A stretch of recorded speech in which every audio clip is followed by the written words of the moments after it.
ಹಾಗಾಗಿ ಪ್ರಶ್ನೆಗಳೇ, ಅದು ಉತ್ತರ ಕೊಟ್ಟರೂ ತಿಳಿಯೋದಿಲ್ಲ. ಆದ್ದರಿಂದ ಬರೇ ಪ್ರಶ್ನೆಗಳೇ, ತಲೆಯಲ್ಲಿ ಪ್ರಶ್ನೆಗಳ ಹುಳಗಳು ತುಂಬಿ ಹುಳಗಳ ಕಾಟ, ವಿಪರೀತ ಹುಳಗಳು ಉಪದ್ರ. ಅದು ಹೊಟ್ಟೆಯಲ್ಲಿ ಹುಳದ ಕಾಟ ಆದರೆ ಡಾಕ್ಟರ್ ಹತ್ರ ಹೋದರೆ ಔಷಧಿ ಕೊಡ್ತಾರೆ. ಈ ಹುಳದ ಉಪದ್ರಕ್ಕೆ ಡಾಕ್ಟ್ರು ಔಷಧಿ ಕೊಟ್ಟರು ಹೋಗಲ್ಲ, ಜಾಸ್ತಿ ಆಗ್ತಾ ಇರ್ತದೆ. ಇಂಥ ಸಮಸ್ಯೆ. ಅದರಿಂದ ಮನುಷ್ಯ ಮೂಲಭೂತವಾಗಿ ಏನು ಅಂದರೆ, ಒಂದು ಇಂಥ ಪ್ರಶ್ನೆಗಳು ಬಂದಾಗ ಅದನ್ನು ತಾನೇ ಮನಸ್ಸಿನಲ್ಲಿ ಮನನ ಮಾಡಬೇಕು. ಯಾಕೆ ಹೀಗೆ, ಯಾಕೆ ಹೀಗೆ ಅಂತ.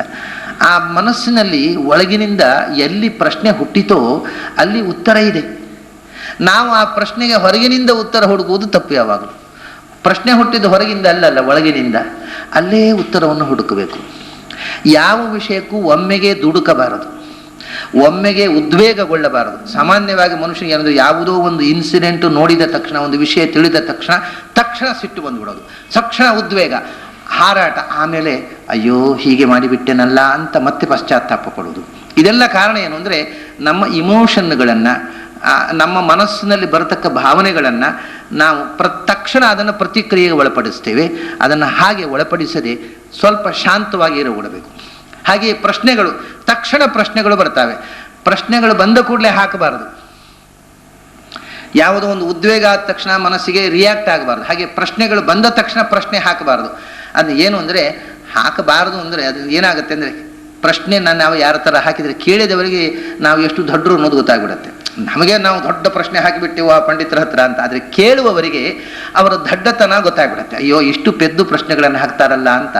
ಆದ್ದರಿಂದ ನಾವು ಇನ್ನೊಬ್ಬರ ಮುಂದೆ ದಡ್ಡರಾಗುವುದಕ್ಕಿಂತ ಆ ಪ್ರಶ್ನೆಗಳನ್ನು ಪೆಂಡಿಂಗ್ ಇಟ್ಟುಕೊಂಡು ನಾವೇ ಒಳಗಿನಿಂದ ಆ ಪ್ರಶ್ನೆಗಳನ್ನು ನಮಗೆ ಹಾಕಿಕೊಳ್ಳಬೇಕು. ಇದಕ್ಕೆ ಉತ್ತರ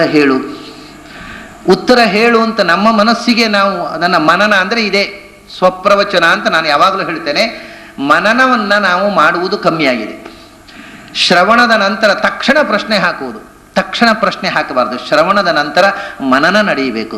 ಮನನ ನಡೆದರೆ ಆ ಮನನದಲ್ಲಿ, ಶ್ರವಣದಲ್ಲಿ ಬಂದ ಪ್ರಶ್ನೆಗಳಿಗೆ ಮನನವೇ ಉತ್ತರ ಕೊಡುತ್ತೆ, ನಮ್ಮ ಮನವೇ ಉತ್ತರ ಕೊಡುತ್ತೆ. ಅದು ಖಚಿತವಾದ ಉತ್ತರ, ಅದು ಕನ್ವಿಕ್ಷನ್. ಅದು ಆದರೆ ಇನ್ನೊಬ್ಬರು ಹೇಳಿದರೆ ಆ ಕನ್ವಿಕ್ಷನ್, ಯಾಕೆಂದರೆ ನಾನು ಹೇಳುವುದು ನನ್ನ ಕನ್ವಿಕ್ಷನನ್ನು, ಅದು ನಿಮ್ಮ ಕನ್ವಿಕ್ಷನ್ ಆಗಬೇಕಾದ್ರೆ ಮತ್ತೆ ನೀವು ಮನನ ಮಾಡಲೇಬೇಕು.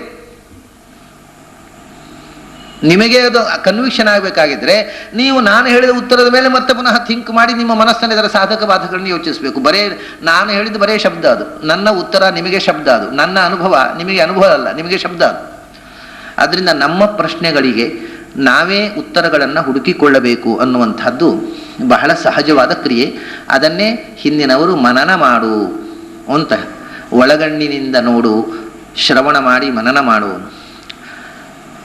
ಇದನ್ನೇ ಸ್ವಾಧ್ಯಾಯ ಪ್ರವಚನೆ ಏವೇತಿ ನಾಕೋ ಮೌದ್ಗಲ್ಯ ಅಂತ. ಶಾಸ್ತ್ರದ ಅಧ್ಯಯನ, ಆಮೇಲೆ ಅದನ್ನು ತನಗೆ ಪ್ರವಚನ ಮತ್ತು ಪರರಿಗೆ ಪ್ರವಚನ, ಮನನ ಮತ್ತು ವ್ಯಾಖ್ಯಾನ.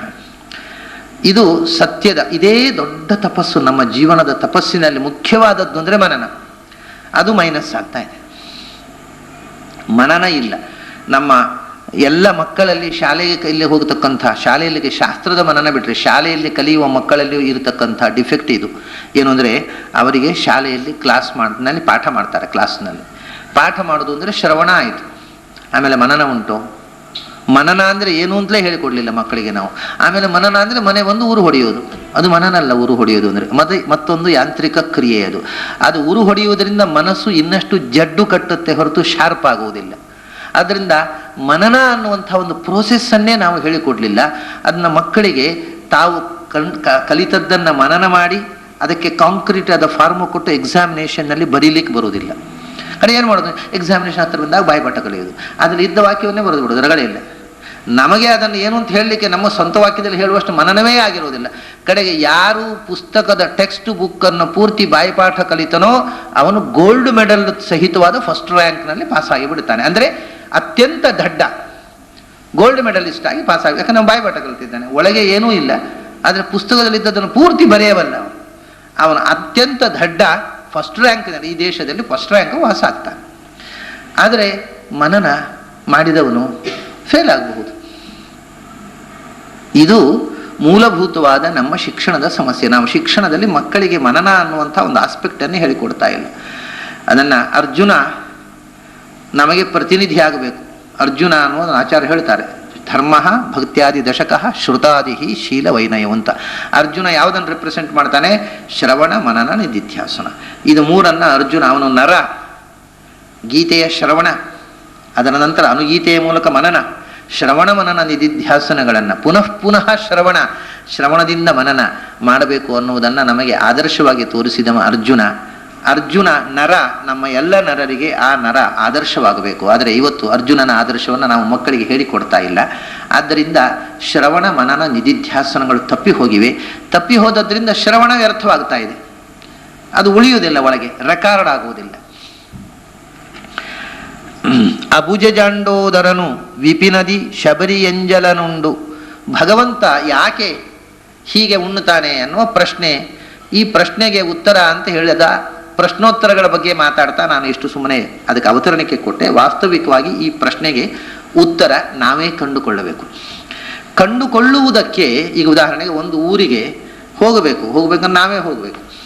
ಆದರೆ 3-4 ದಾರಿಗಳಲ್ಲಿ ಯಾವ ದಾರಿಯಲ್ಲಿ ಹೋಗಬೇಕು ಅನ್ನುವ ಗೊಂದಲ ಆದಾಗ ರಸ್ತೆಯಲ್ಲಿ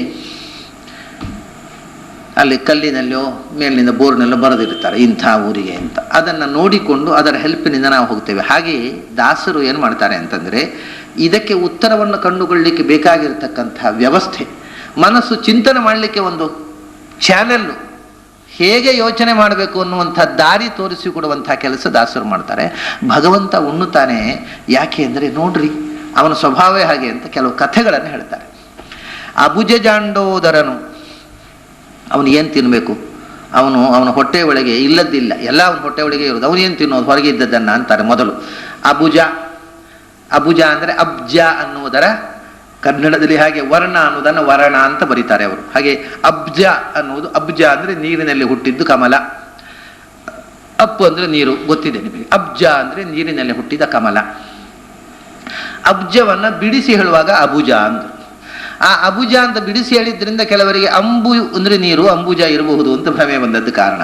ಅಬುಜ ಅಂದರೆ ಅಂಬುಜ ಇರಬಹುದೇನೋ ಅಂತ ಹಾಗೆ ಇಟ್ಟುಕೊಂಡ್ರೆ ಛಂದಸ್ಸು ತಪ್ಪಾಗುತ್ತೆ ಅನ್ನೋದು ಗೊತ್ತಾಗಲಿಲ್ಲ ಅವರಿಗೆ.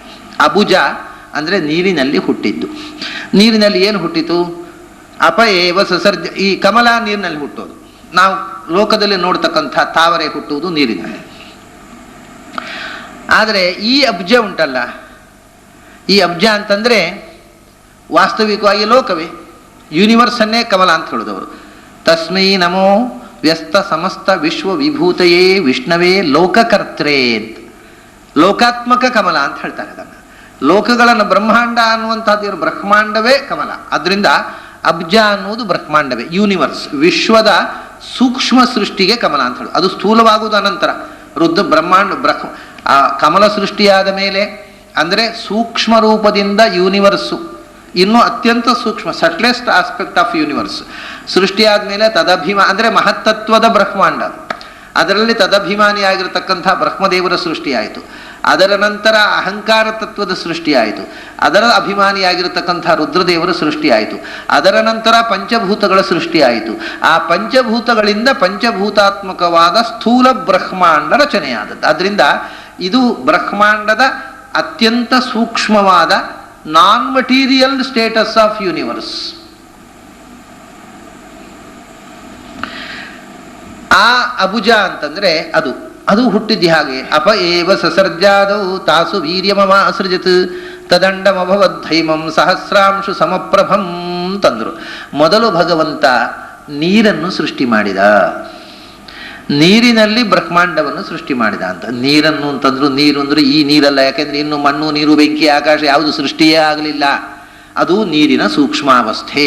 ನೀರನ್ನು ಸೃಷ್ಟಿ ಮಾಡುವುದು ಅಂತಂದ್ರೆ ಈ ಭೂತ ಸೂಕ್ಷ್ಮಗಳಿವೆಯಲ್ಲ, ಅತ್ಯಂತ ಸೂಕ್ಷ್ಮವಾದ ಮೂಲ ಪ್ರಕೃತಿಯ ಅಣುಗಳು, ಈಗ ಭೂಮಿಯ ಮೂಲಭೂತವಾಗಿರತಕ್ಕಂಥದ್ದು ಆಟಮ್ಸ್ಗಳನ್ನು ಸೃಷ್ಟಿಗೆ ಅಭಿಮುಖವಾಗಿ ವಾತಾವರಣದಲ್ಲಿ ಅವು ಅಲೆ ಅಲೆಯಾಗಿ ತೇಲಿ ಬರುವುದನ್ನು ನೀರು ಅಂತ ಹೇಳುವುದು. ಪ್ರಳಯ ಕಾಲದ ನೀರು ಅಂದರೂ ಅದೇ. ಪ್ರಳಯ ಕಾಲದಲ್ಲಿ ಸಮುದ್ರ ಇತ್ತು ಅಂದ್ರೆ ಏನು, ಅವ ನೀರೇ ಇಲ್ಲ. ಹಾಗೆ ಸೂಕ್ಷ್ಮ ಪ್ರಕೃತಿ ಅಲೆಯ ರೂಪದಲ್ಲಿ ವಾತಾವರಣದಲ್ಲಿ ತುಂಬಿರುವಂತಹದ್ದನ್ನು ಪ್ರಳಯ ಸಮುದ್ರ. ಅದು ಸೃಷ್ಟಿಯಾಗುವುದಕ್ಕೆ ಬೇಕಾದ ಸಂಯೋಗಕ್ಕೆ ಅದು ಅನುಗುಣವಾದ ರೀತಿಯಲ್ಲಿ ಒಂದಕ್ಕೊಂದು ಕಲೆತುಕೊಳ್ಳುವ ಸ್ಥಿತಿಯನ್ನೇ ನೀರು ಅನ್ನೋದವರು.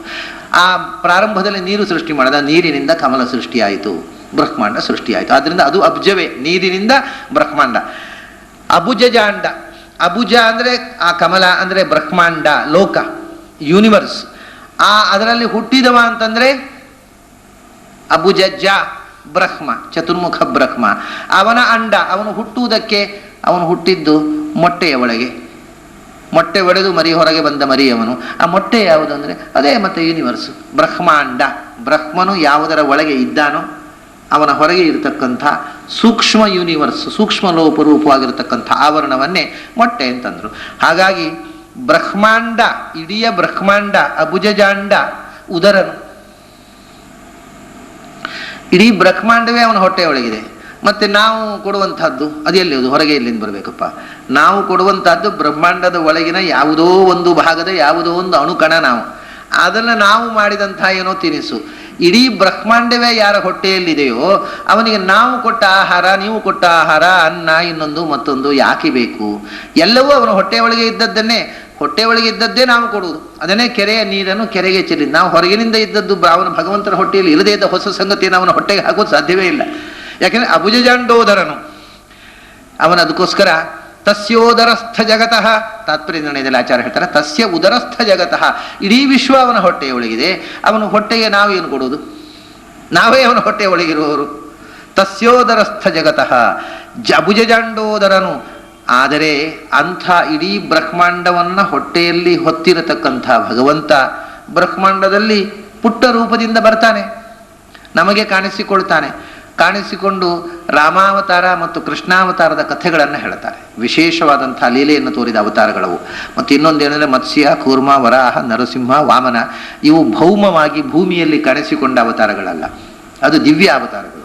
ದೇವಲೋಕದಲ್ಲಿ ದೇವತೆಗಳಿಗೆ, ಋಷಿಗಳಿಗೆ ಕಾಣಿಸಿಕೊಂಡದ್ದು, ಭೂಮಿಯಲ್ಲಿ ಕಾಣಿಸಿಕೊಂಡ ಅವತಾರ ಅಲ್ಲ. ಆದರೆ ಪರಶುರಾಮ, ರಾಮ, ಕೃಷ್ಣ, ಇನ್ನು ಬುದ್ಧ, ಆಮೇಲೆ ಕಲ್ಕಿ, ಇವು ಭೂಮಿಯಲ್ಲಿ ಮನುಷ್ಯರ ಕಣ್ಣಿಗೆ ಕಾಣಿಸಿಕೊಂಡ ಅವತಾರಗಳು. 5 ಭೌಮ ಅವತಾರಗಳು. ಮೊದಲನೇದು 5 ಅದು ದಿವ್ಯಾವತಾರಗಳು, ಮನುಷ್ಯರಿಗೆ ಭೂಮಿಯಲ್ಲಿ ಕಾಣಿಸಿಕೊಂಡ ರೂಪಗಳಲ್ಲ. ಪರಶುರಾಮನಿಂದ ಪ್ರಾರಂಭ ಆಯ್ತು ನೋಡಿ, ಭೂಮಿಯಲ್ಲಿ ಮನುಷ್ಯರು ಕಂಡ ರೂಪ. ಪರಶುರಾಮ, ರಾಮ, ಕೃಷ್ಣ, ಬುದ್ಧ, ಕಲ್ಕಿ. ಅದರಲ್ಲಿ ಪರಶುರಾಮ ಅವತಾರ ಅನ್ನೋದು ಒಂದು ರೀತಿಯಿಂದ ಅದು ಕೇವಲ ದುಷ್ಟ ಸಂಹಾರ ಮಾಡಿ ಒಂದು ರೀತಿಯಿಂದ ಅದು ಅಂತರ್ಮುಖವಾದ ಅವತಾರ. ಅದು ಬುದ್ಧ ಅದು ಹಾಗೆ ದುಷ್ಟ ಸಂಹಾರಕ್ಕೆ, ದುಷ್ಟ ಜನರಿಗೆ ಮೋಹಕ್ಕೋಸ್ಕರ ಸತ್ಯವನ್ನ ಹೇಳುವಾಗ ಸ್ಪಷ್ಟವಾಗಿ ಹೇಳದೆ ಈ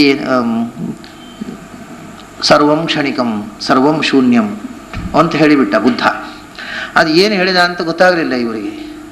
ಎಲ್ಲವೂ ಕ್ಷಣಿಕಪ್ಪ, ಎಲ್ಲವೂ ಕ್ಷಣಿಕ ಅಂತಂದ್ರೆ ನಾವು ಹೇಳಿದ್ರು ಅಯ್ಯೋ ಸಂಸಾರ ಕ್ಷಣಿಕ, ಇದು ನೀರ ಮೇಲಿನ ಗುಳ್ಳೆ, ನೀರ ಮೇಲಿನ ಗುಳ್ಳೆ ಅಂತ ಹೇಳ್ತೇವೆ. ನೀರ ಮೇಲಿನ ಗುಳ್ಳೆ ಅಂದರೆ ಕ್ಷಣಿಕ ಅಂತ ಅರ್ಥ ಅಲ್ವಾ? ಗುಳ್ಳೆ ಕಾಣುತ್ತೆ, ಪಟ್ಟ ಹೊಡೆದು ಹೋಗುತ್ತೆ. ಇದು ನೀರ ಮೇಲಿನ ಗುಳ್ಳೆ, ಬುಧೋಪಮ, ಸಂಸಾರ ಕ್ಷಣಿಕ ಎಲ್ಲರೂ ಹೇಳ್ತಾರೆ. ಹಾಗೆ ಬುದ್ಧನು ಭಗವಂತ ಸಂಸಾರ ಕ್ಷಣಿಕ, ವಿಶ್ವ ಕ್ಷಣಿಕ ಅಂತ ಹೇಳಿದ. ಅಂದರೆ ಅಸ್ಥಿರ, ಇದು ಬಹಳ ಕಾಲ ದೀರ್ಘಕಾಲ ಇರುವಂಥದ್ದಲ್ಲ ಅಂತ.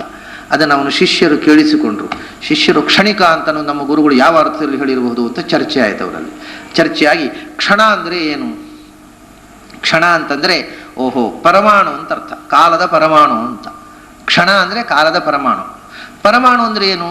ಆಗ ಅವರಿಗೆ ಗೊತ್ತಿದ್ದದ್ದು. ಈಗ ಪರಮಾಣು ಅನ್ನೋದು ಸಾವಯವ ಅಂತ ಗೊತ್ತಾಗಿದೆ. ಅವರಿಗೇನು ಪರಮಾಣು ಅಂದರೆ ಯಾವುದನ್ನು ಮತ್ತೆ ಒಡೆಯಲಿಕ್ಕೆ ಬರುವುದಿಲ್ಲವೋ ಅತ್ಯಂತ ಸೂಕ್ಷ್ಮವಾದ ವಸ್ತು ಪರಮಾಣು. ಹಾಗೆಯೇ ಯಾವ ಕಾಲವನ್ನು ಮತ್ತೆ ಒಡೆಯಲಿಕ್ಕೆ ಬರುವುದಿಲ್ಲವೋ ಅತ್ಯಂತ ಸೂಕ್ಷ್ಮವಾದ ಕಾಲ ಅದು ಕ್ಷಣ ಅಂತಂದರು. ಅಲ್ಲ, ಎಷ್ಟು ದಡ್ಡತನದ ಡೆಫಿನಿಷನ್ ನೋಡಿ. ಪೂರ್ವಾಪರ ಕಲಾ ವಿಕಲ ಕಾಲ ಕ್ಷಣ ಅಂತ ಬೌದ್ಧ ಸಿದ್ಧಾಂತ. ಯಾವುದನ್ನು ಮತ್ತೆ ಅದನ್ನು ಮೊದಲು ಮತ್ತೆ ಅಂತ ವಿಭಾಗ ಮಾಡಲಿಕ್ಕೆ ಬರುವುದಿಲ್ಲವೋ ಅಷ್ಟು ಸೂಕ್ಷ್ಮವಾದ ಕ್ಷಣ ಅಂತ, ಕಾಲಕ್ಕೆ ಕ್ಷಣ ಅಂತ. ಅದರಲ್ಲಿ ಮತ್ತೆ ಪೂರ್ವ ಮೊದಲನೇ ಭಾಗ ಉತ್ತರ ಭಾಗ ಅಂತ ಮಾಡಲಿಕ್ಕೆ ಬರದೇ ಇರುವಷ್ಟು ಸೂಕ್ಷ್ಮವಾದ ಬಿಂದು ಅಂತ. ಅದು ಒಂದು ಪಾಯಿಂಟು. ಆ ಪಾಯಿಂಟಿಗೆ ಈ ಸೈಡು ಆ ಸೈಡ್, ಈ ಸೈಡು ಆ ಸೈಡು ಇಲ್ಲದೆ ಪಾಯಿಂಟೇ ಇಲ್ಲ.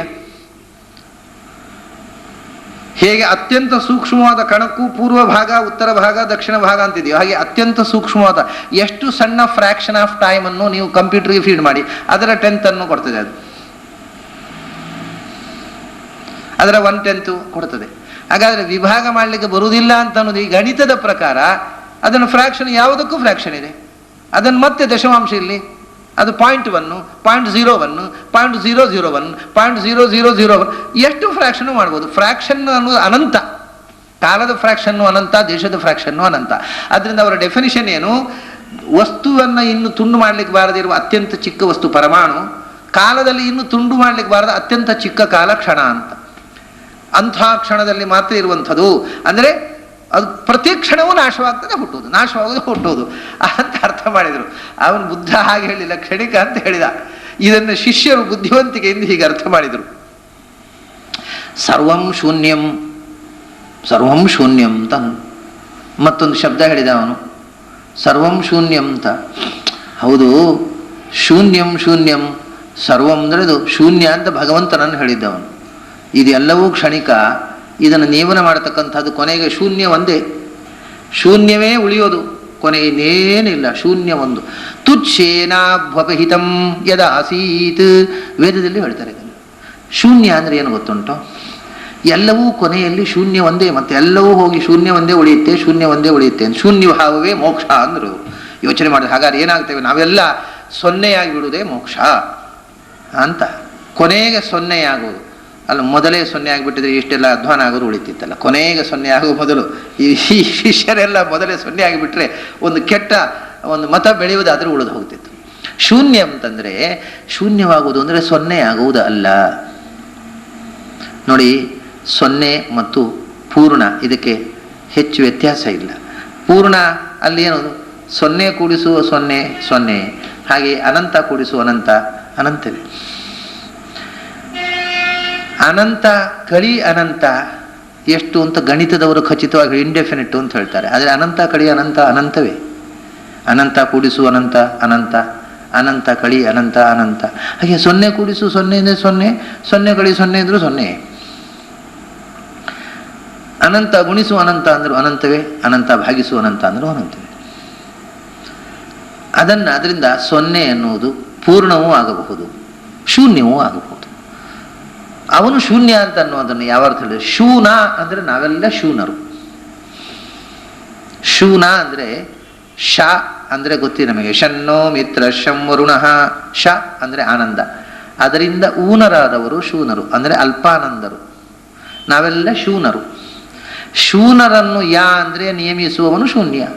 ಸರ್ವ ಆನಂದ ಅಲ್ಪಾನಂದರಾಗಿರತಕ್ಕಂಥ ಸಮಸ್ತ ಜೀವರನ್ನು ನಿಯಮಿಸುವ ಜ್ಞಾನಾನಂದಮಯವಾದ ವಸ್ತು ಅಂತ ಅರ್ಥ. ಇದನ್ನ ಅವನು ಬೌದ್ಧರು ಏನು ಅರ್ಥ ಮಾಡಿಕೊಂಡ್ರು? ಶೂನ್ಯ ಅಂದರೆ ಸೊನ್ನೆ ಅಂತ ಅರ್ಥ ಮಾಡಿಕೊಂಡ್ರು. ಹೀಗೆ ಅದರಿಂದ ಒಂದು ರೀತಿಯ ಮೋಹಕವಾಗಿರತಕ್ಕಂಥ ಪರಂಪರೆ ಬೆಳೆದು ಬಂತು. ಹಾಗಾಗಿ ಬುದ್ಧನನ್ನು ಬಿಟ್ಟರು ದಾಸರು. ಪರಶುರಾಮ ಒಂಥರದ ಇಂಟ್ರೋವರ್ಟ್ ರೂಪ. ಅದು ಅವನು ಬಹಿರಂಗ ಉಪಾಸನೆಗೆ ಸಿಗುವವನಲ್ಲ. ಅವನನ್ನು ಉಪಾಸನೆ ಮಾಡೋದು ಅಗ್ನಿಂತರ್ಗತವಾಗಿ ಮಾತ್ರ. ಅಗ್ನಿಂತರ್ಗತ ಪರಶುರಾಮ ಹರಿಣೀಪತಿ ಶ್ರೀ ಪರಶುರಾಮ ಪ್ರೇರಣೆಯ ಅಂತ ಸಾಕ್ಷಾತ್ತಾಗಿ ಪರಶುರಾಮನ ವಿಗ್ರಹ ಬಹಳ ವಿರಳವಾಗಿರುವುದು. ಇಡೀ ದೇಶದಲ್ಲಿ ಪರಶುರಾಮ ದೇವಸ್ಥಾನ 2-3 ಇರಬೇಕು ಅಷ್ಟೇ. ಅದು ಒಂದು ಆಚಾರ್ಯರ ಜನ್ಮಭೂಮಿಯಾದ ಪಾಜಕದಲ್ಲಿದೆ, ಇನ್ನೊಂದು ಗೋವಿಯಲ್ಲಿದೆ, ಮತ್ತು ಎಲ್ಲೋ ಒಂದು 3 ಇರಬೇಕು ಪ್ರಾಯ. 2 ನನಗೆ ಗೊತ್ತಿದೆ. ಇಡೀ ದೇಶದಲ್ಲಿ ಪರಶುರಾಮನ ವಿಗ್ರಹ ಇರೋದು 2-3. ಆದರೆ ರಾಮಕೃಷ್ಣ ಇಲ್ಲದಂಥ ಒಂದು ಸಂಸ್ಕೃತಿ ಈ ದೇಶದಲ್ಲಿ ಎಲ್ಲಿಗೆ ಹೋದರೂ, ಇಲ್ಲಿ ಅಷ್ಟೇ ಅಲ್ಲ, ನೀವು ಇಂಡೋನೇಷ್ಯಾ ಮಲೇಷಿಯಾಕ್ಕೆ ಹೋದರೂ ಕೂಡ ಅಲ್ಲಿ ಇಂಡೋನೇಷ್ಯಾದಲ್ಲಿ ಮುಸ್ಲಿಮ್ಸು ಅಲ್ಲಿ ಇವತ್ತು ಅದು ಮುಸ್ಲಿಂ ಕಂಟ್ರಿ, ಅದು ಇಸ್ಲಾಂ ಧರ್ಮವನ್ನು ಒಪ್ಪಿಕೊಂಡ ದೇಶ. ಅಲ್ಲಿ ಹೋದರೆ ಅಲ್ಲಿ ಡ್ಯಾನ್ಸು ಕಲೆ ಇದೆ, ಅವರು ಮುಸ್ಲಿಮ್ಸ್ ಅದನ್ನು ಕಲಿಯುವವರು. ಆದರೆ ಅವರಿಗೆ ನೃತ್ಯಕ್ಕೆ ಸಬ್ಜೆಕ್ಟು ರಾಮಾಯಣ. ರಾಮಾಯಣದ ಕಥೆಗಳನ್ನೇ ನೃತ್ಯ ರೂಪದಲ್ಲಿ ಇವತ್ತಿಗೂ ಆಡ್ತಾರೆ ಅಲ್ಲಿ ಮುಸ್ಲಿಮ್ಸು.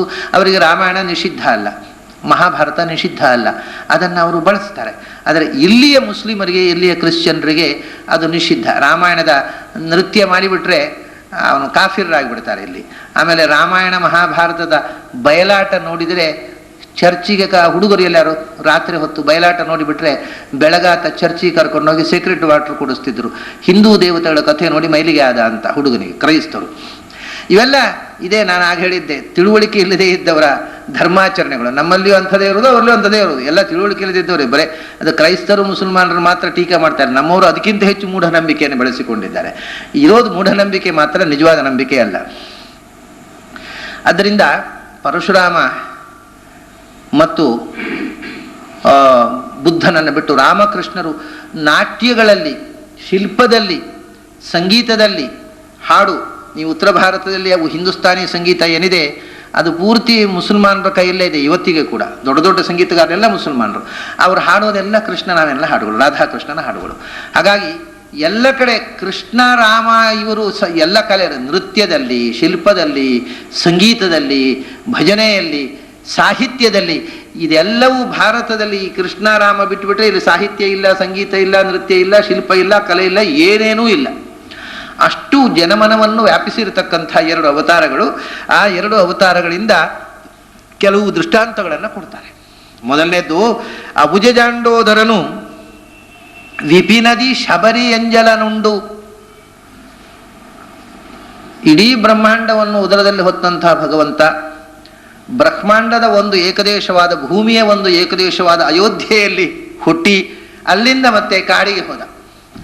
ಕಾಡಿಗೆ ವಿಪಿನದಿ, ಕಾಡಿನಲ್ಲಿ ಅವನಿಗೋಸ್ಕರ ಕಾದಿದ್ದವಳು ಒಬ್ಬಳು ಶಬರಿ ಇದ್ಲು.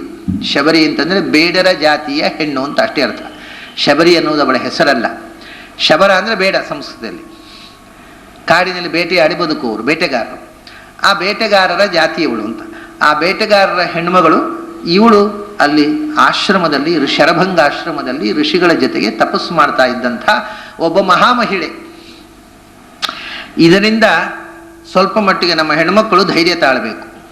ಏನು ಅಂದರೆ, ಆ ಶಬರಿ ಶರಭಂಗಾಶ್ರಮದಲ್ಲಿ ತಪಸ್ಸು ಮಾಡ್ತಾ ಇದ್ದ ಮಹಾಮಹಿಳೆ. ಅವಳದ್ದು 2 ಡಿಸ್ಕ್ವಾಲಿಫಿಕೇಶನ್. ಹೆಣ್ಮಕ್ಕಳು ತಪಸ್ಸು ಮಾಡೋದು ಒಂದು ಉಂಟ ಎಲ್ಲಿಯಾದರೂ, ಅದು ಶಬರಿ ಶೂದ್ರ ಸ್ತ್ರೀ. ಶೂದ್ರಳು ಅನ್ನೋದೊಂದು ಡಿಸ್ಕ್ವಾಲಿಫಿಕೇಶನ್ನು, ಸ್ತ್ರೀ ಅನ್ನೋದೊಂದು ಡಿಸ್ಕ್ವಾಲಿಫಿಕೇಶನ್ ಅಂತ ಸ್ತ್ರೀಯರೇ ತಿಳ್ಕೊಂಡು ಬಿಟ್ಟಿದ್ದಾರೆ. ನನಗೆ ಆಶ್ಚರ್ಯ ಅಂದರೆ, ಸ್ತ್ರೀ ಅನ್ನೋದೊಂದು ಡಿಸ್ಕ್ವಾಲಿಫಿಕೇಶನ್ ಅಂತ ಸ್ತ್ರೀಯರೇ ತಿಳ್ಕೊಂಡು ಬಿಟ್ಟದ್ದು. ಅದು ಡಿಸ್ಕ್ವಾಲಿಫಿಕೇಶನ್ ಅಲ್ಲ. ಒಂದು, ಯಾಕೆಂದರೆ ಇಲ್ಲಿ ದೃಷ್ಟಾಂತ, ಇವರು 3 ಕಡೆಯೂ ದೃಷ್ಟಾಂತ ಸ್ತ್ರೀಯರದ್ದು ಕೊಡ್ತಾರೆ ದಾಸರು. ಭಗವಂತ ಬೇಗ ಒಲಿಯುವುದು ಗಂಡಸರಿಗಲ್ಲ ಹೆಂಗಸರಿಗೆ ಅಂತ ಅನ್ನುವುದನ್ನು ಹೇಳ್ತಾರೆ.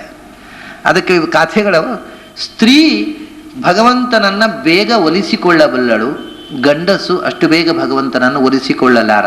ಕಾರಣ ಏನು ಅಂತಂದರೆ, ನಮಗೆ ಒಳಗಿನಿಂದ 2 ಆರ್ಗನ್ಗಳು, ಒಳಗಿಂದ ಅಂತಃಕರಣದಲ್ಲಿ 2 ಮುಖಗಳಿವೆ. ಒಂದು ಇಂಟೆಲೆಕ್ಟು ಅಂತ, ಒಂದು ಬುದ್ಧಿ ಮತ್ತು ಹೃದಯ ಅಂತ. ಮನಸ್ಸು ಮತ್ತು ಹೃದಯ ಅಥವಾ ಬುದ್ಧಿ ಮತ್ತು ಹೃದಯ ಅಂತ.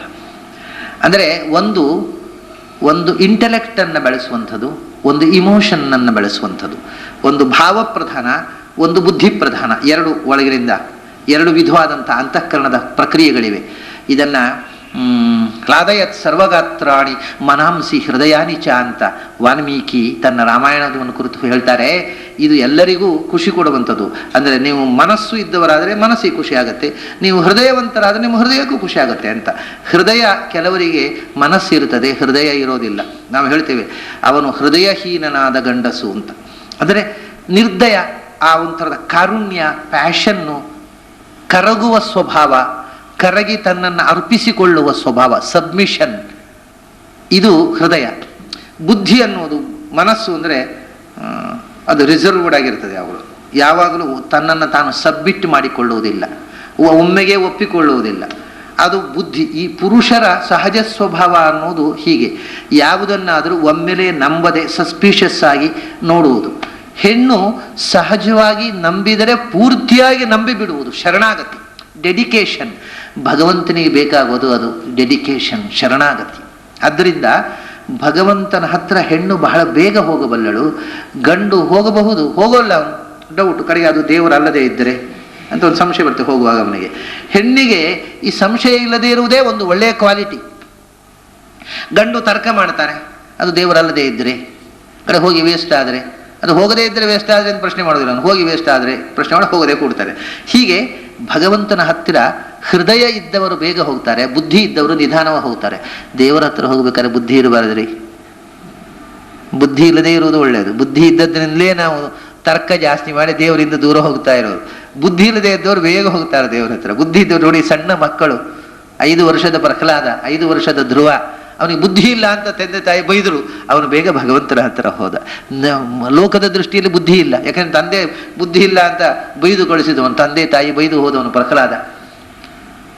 ತನ್ನ ಸವತಿ ತಾಯಿ, ಮಲತಾಯಿ, ತಾಯಿ, ತಂದೆ ಎಲ್ಲರಿಂದ ತಿರಸ್ಕೃತನಾಗಿ ಬುದ್ಧಿ ಇಲ್ಲದ ಹುಡುಗ ಸಿಂಹಾಸನ ಕೂತಿದ್ದಾಗ ತೊಡೆ ಮೇಲೆ ಬಂದು ಕೊಡುವುದು ಅಂದ್ರೆ ಏನು, ಬುದ್ಧಿ ನೆಟ್ಟಗಿದೆಯೇ ನಿನಗೆ ಅಂತ ಹೇಳಿ ಹೋದವ.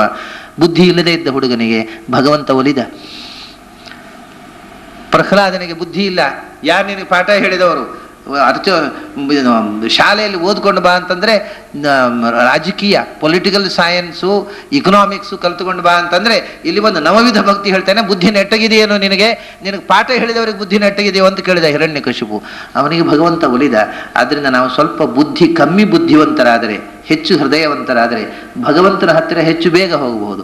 ಆದರೆ ಇಂಟೆಲೆಕ್ಚುವಲ್ ಅಪ್ರೋಚ್ ಜಾಸ್ತಿ ಆಗಿಬಿಟ್ಟಿದೆ ನಮಗೆ, ಹಾಗಾಗಿ ಭಗವಂತ ದೂರ ನಿಂತು ಬಿಡ್ತಾನೆ. ಶಬರಿ ಹೃದಯ ತುಂಬಿ ಭಗವಂತನಿಗೆ ಕಾದವಳು. ಅವಳು ಲಾಜಿಕ್ ಮಾಡಲೇ ಇಲ್ಲ. ಅದು ರಾಮ, ಅದು ಕಾಡಿನಲ್ಲಿ ಅವನು ಬಂದದ್ದು, ಅದನ್ನು ರಾಮ ದೇವರು ಅಂತ ಏನು ಗ್ಯಾರಂಟಿ? ದೇವರಾಗಿದ್ದರೆ ಅವನು ಕಾಡಿಗೆ ಯಾಕೆ ಬರಬೇಕಿತ್ತು? ಅವನಿಗೆ ಭೂಮಿಗೆ ಬರಬೇಕಿತ್ತು ಯಾಕೆ? ಅವತಾರ ಯಾಕೆ ಮಾಡಬೇಕು? ಅವನು ಭೂಮಿಗೆ ಬಂದವನು ಕಾಡಿಗೆ ಯಾಕೆ ಬರಬೇಕು? ಮಂಥರೆಯನ್ನು ಸಂಹಾರ ಮಾಡಿ ಅವನಿಗೆ ಪಟ್ಟಗಳು ಕೂತ್ಕೊಳ್ಳೋ ತಾಕತ್ತಿಳಿದಿದ್ದವನು ದೇವರಾಗೋದು ಹೇಗೆ? ಅವನು ಕಾಡಿಗೆ ಒಂದು ಹೆಂಡತಿನ ಯಾಕೆ ಕಳ್ಕೋಬೇಕು? ಹೆಂಡತಿನ ಇಟ್ಟುಕೊಳ್ಳೋ ತಾಕತ್ತಿಳಿದಿದ್ದವನು ದೇವರಾಗೋ. ಹೀಗೆ ವಾಕ್ಯಾರ್ಥ ಮಾಡಿ ನಾವಾದರೆ ಹಣ್ಣು ಇಲ್ಲ ಗಿಣ್ಣು ಇಲ್ಲ ಏನೂ ಕೊಡ್ತಿರ್ಲಿಲ್ಲ. ನಾವೇ ಆ ಕಾಲದಲ್ಲಿ ಇದ್ದಿದ್ದರೆ ರಾಮನಿಗೆ ಬಹಿಷ್ಕಾರ ಹಾಕಿಬಿಡ್ತಿದ್ದೆವು, ಏನು ಅಯೋಗ್ಯ ಇವನು ಅಂತ. ಇಂಥ ಏನು ಲಾಜಿಕ್ ಮಾಡಿದ್ರು ಅವನು ದೇವರಲ್ಲ ಅಂತ ತೀರ್ಮಾನ ಮಾಡಿ ಕೂತ್ಬಿಟ್ಟು ಗಟ್ಟಿ ಕೂತ್ಬಿಡ್ತಿದ್ದೆವು. ಶಬರಿ ಎಂಜಲನುಂಡು ವಿಪಿನದಿ. ಶಬರಿ ಹಾಗಲ್ಲ, ಶರಭಂಗ ಆಶ್ರಮದಲ್ಲಿ ಇದ್ಲು. ಋಷಿಗಳು ಹೇಳ್ತಾ ಇದ್ರು, ಅಪ್ಪ ಭಗವಂತ ಬರ್ತಾನೆ. ಅವನು ಋಷಿಗಳೆಲ್ಲ ಹೇಳ್ತಾ ಇದ್ದನ್ನು ಕೇಳಿಸಿಕೊಳ್ತಿದ್ಲು ಅವಳು. ಏನು ಅಂದರೆ, ರಾಮಚಂದ್ರ ಕಾಡಿಗೆ ಬಂದದ್ದು ಯಾಕೆ ಗೊತ್ತೋ? ಕೈಕೇಯ ಮಾತು ಈಡೇರಿಸುವುದಕ್ಕಲ್ಲ, ಅದು ಒಂದು ಹೇಳೆ ಅಂತ ಹೇಳ್ತಿದ್ದರಂತೆ ಋಷಿಗಳೆಲ್ಲ. ಮತ್ತೆ ಯಾಕೆ ಬಂದ?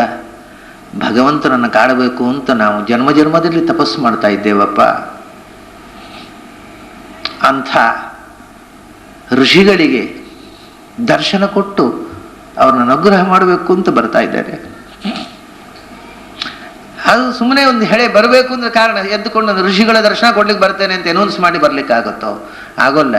ಅದಕ್ಕೆ ಒಂದು ಲೌಕಿಕವಾದಂಥ ಒಂದು ಕ್ರಿಯೆ ನಡೀಬೇಕು.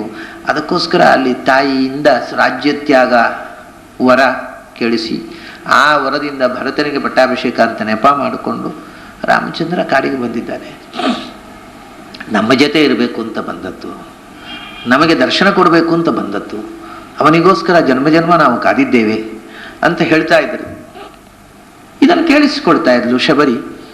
ಆದ್ದರಿಂದ ಅವಳು ಪ್ರಶ್ನೆಯೇ ಇಲ್ಲ, ಏನು ಕೇಳಿದ್ರು ಅದನ್ನು ಅನನ್ಯವಾಗಿ ನಂಬಿದ್ಲು. ಭಗವಂತ ಬರ್ತಾನೆ, ಅವನು ಬಂದಾಗ ಹಣ್ಣು ಕೊಡಬೇಕು. ಕಾಡಿನಲ್ಲಿ ಇನ್ನೇನಿದೆ? ಕಾಡಿನಲ್ಲಿ ಸಮೃದ್ಧವಾಗಿ ನಾನಾ ಬಗೆಯ ಹಣ್ಣಿನ ಮರಗಳಿವೆ. ಆ ಮರಗಳಿಗೆ ಯಾರೂ ಬೇಲಿ ಹಾಕಿ ಡಿಕ್ಲರೇಷನ್ ಹಾಕಿಲ್ಲ. ಆದ್ದರಿಂದ ಅದನ್ನು ಯಾರೂ ಕೊಯ್ದು ಯಾರೂ ತಿನ್ನಬಹುದು. ಅಂಥ ಒಂದು ಸ್ವತಂತ್ರವಾದಂಥ ಜೀವನ ಅದು. ಭಗವಂತನಿಗೆ ಬಂದಾಗ ನಾನಾ ಬಗೆಯ ಹಣ್ಣು ಕೊಡಬೇಕು ಅಂತ. ಹೀಗೆ ವಿಪಿನದಿ ಶಬರಿಯ ಎಂಜಲನುಂಡು. ರಾಮಾಯಣದಲ್ಲಿ ಈ ಮಾತು ಇಲ್ಲ. ಏನು ಅಂದರೆ, ಶಬರಿ ಸಾಮಾನ್ಯವಾಗಿ ಎಲ್ಲ ದಾಸರುಗಳು ಅದನ್ನು ಹೇಳಿದ್ದಾರೆ.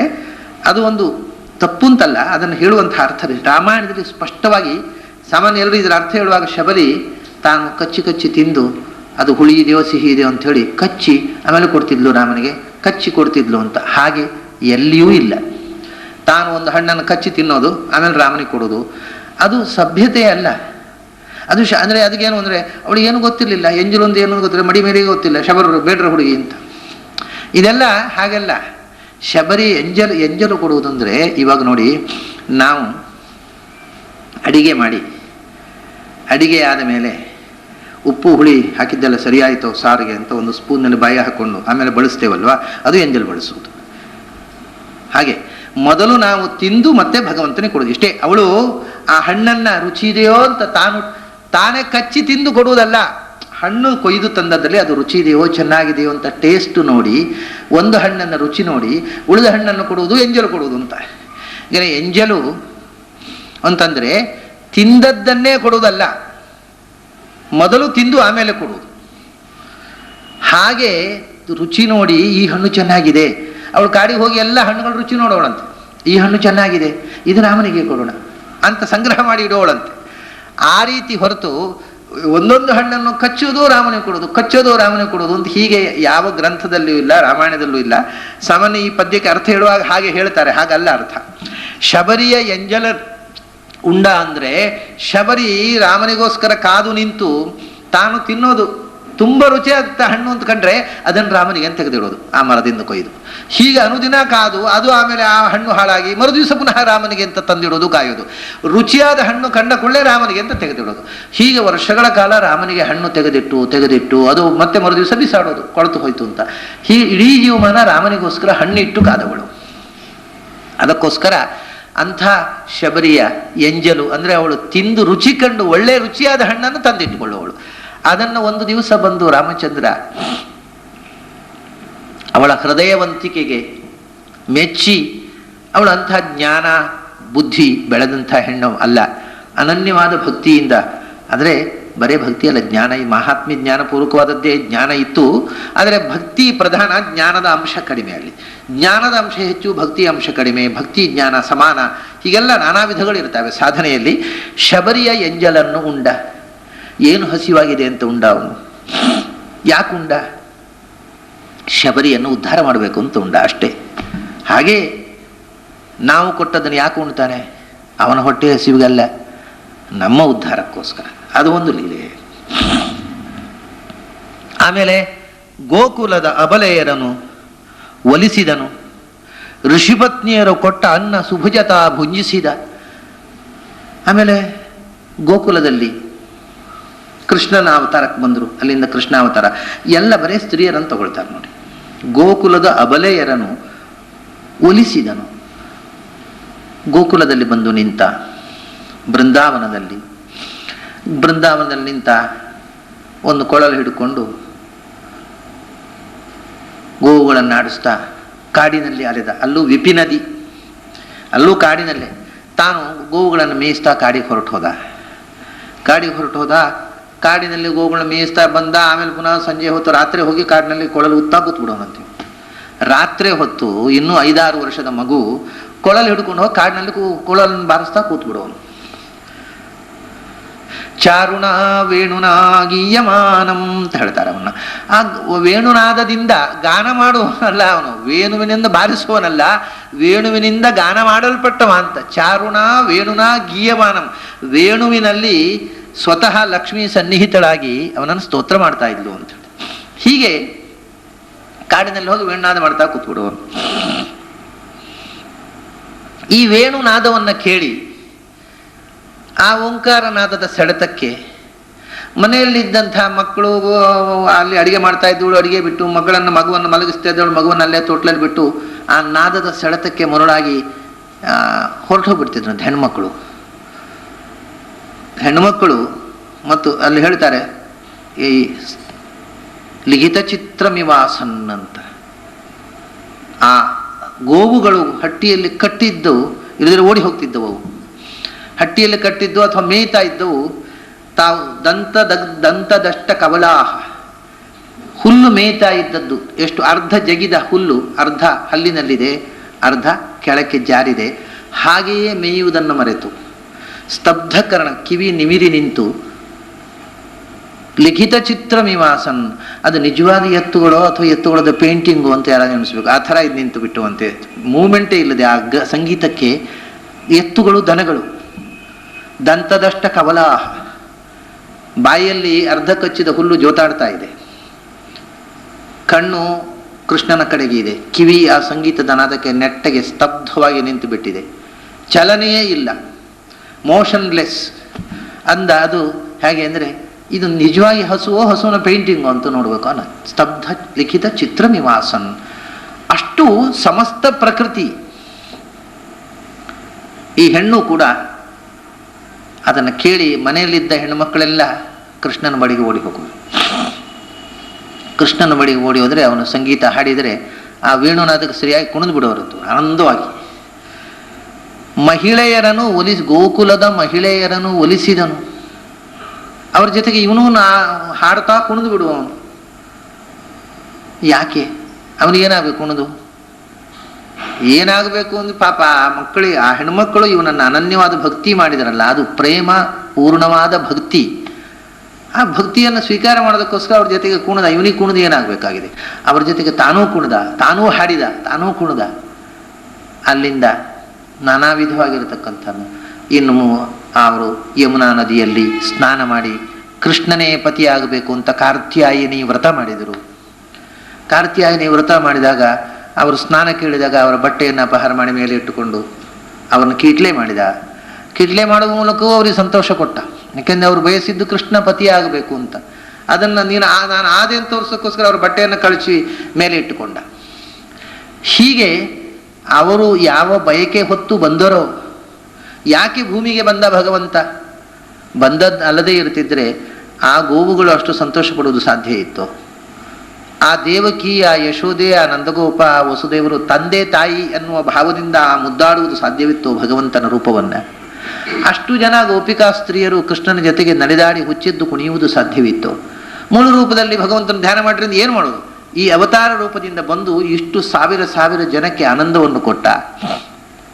ಅವರ ಲೀಲೆಯ ಜೊತೆಗೆ ತಾನೂ ಲೀಲೆ ಆಡಿದ.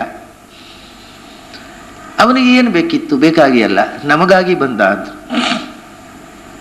ಶಬರಿಯನು ಒಲಿಸಿದನು, ಅಬಲೆಯರನು ಗೋಕುಲದಲ್ಲಿ ಅಬಲೆಯರನ್ನು ಒಲಿಸಿದನು. ಹೀಗೆ ಆ ಸ್ತ್ರೀಯರನ್ನ ಒಲಿಸಿ ಅವರನ್ನ ಆನಂದವಾಗಿ ಅವರ ಜೊತೆಗೆ ಕುಣಿದ. ಋಷಿಪತ್ನಿಯರು ಕೊಟ್ಟ ಅನ್ನ ಸುಭಜತ ಭುಂಜಿಸಿದ. ಅಲ್ಲಿಂದ ಒಂದು ಸರ್ತಿ ಮಧ್ಯಾಹ್ನ ಹೊತ್ತು ಗೋವುಗಳನ್ನು ಮೇಯಿಸ್ತಾ ಗೋಪಾಲಕರ ಜೊತೆಗೆ ಹೋಗಿದ್ದಾನೆ. ಅಲ್ಲಿಗೆ ಹೋದರೆ ಮಧ್ಯಾಹ್ನದ ಹೊತ್ತು ಹುಡುಗರು ಹಸಿವಾಗ್ತಾ ಇದೆ ನೋಡಿ. ಇಲ್ಲಿ ಮತ್ತೆ ಸ್ಪಷ್ಟವಾಗಿ ಮೊದಲು ಶಬರಿ, ಶಲ್ಲಿಯಿಂದ ಗೋಪಿಕಾ ಸ್ತ್ರೀಯರು, ಅಲ್ಲಿಂದ ಋಷಿಪತ್ನಿಯರಿಗೆ ಬಂದರು. ಋಷಿಪತ್ನಿಯರು ಋಷಿಯರಿಗಿಂತ ಹೆಚ್ಚು ಎತ್ತರಕ್ಕೆ ಏರಿದರು ಅನ್ನೋದನ್ನು ತೋರಿಸುವ ಕಥೆ ಇದು. ಅಲ್ಲಿ ಏನಾಯಿತು ಅಂದರೆ, ಬ್ರಾಹ್ಮಣರ ಅಗ್ರಹಾರ ಇತ್ತು. ಗೋಪಾಲಕರೆಲ್ಲ ಕೃಷ್ಣ ನಮಗೆ ಹಸಿವಾಗುತ್ತೆ ಅಂದರು.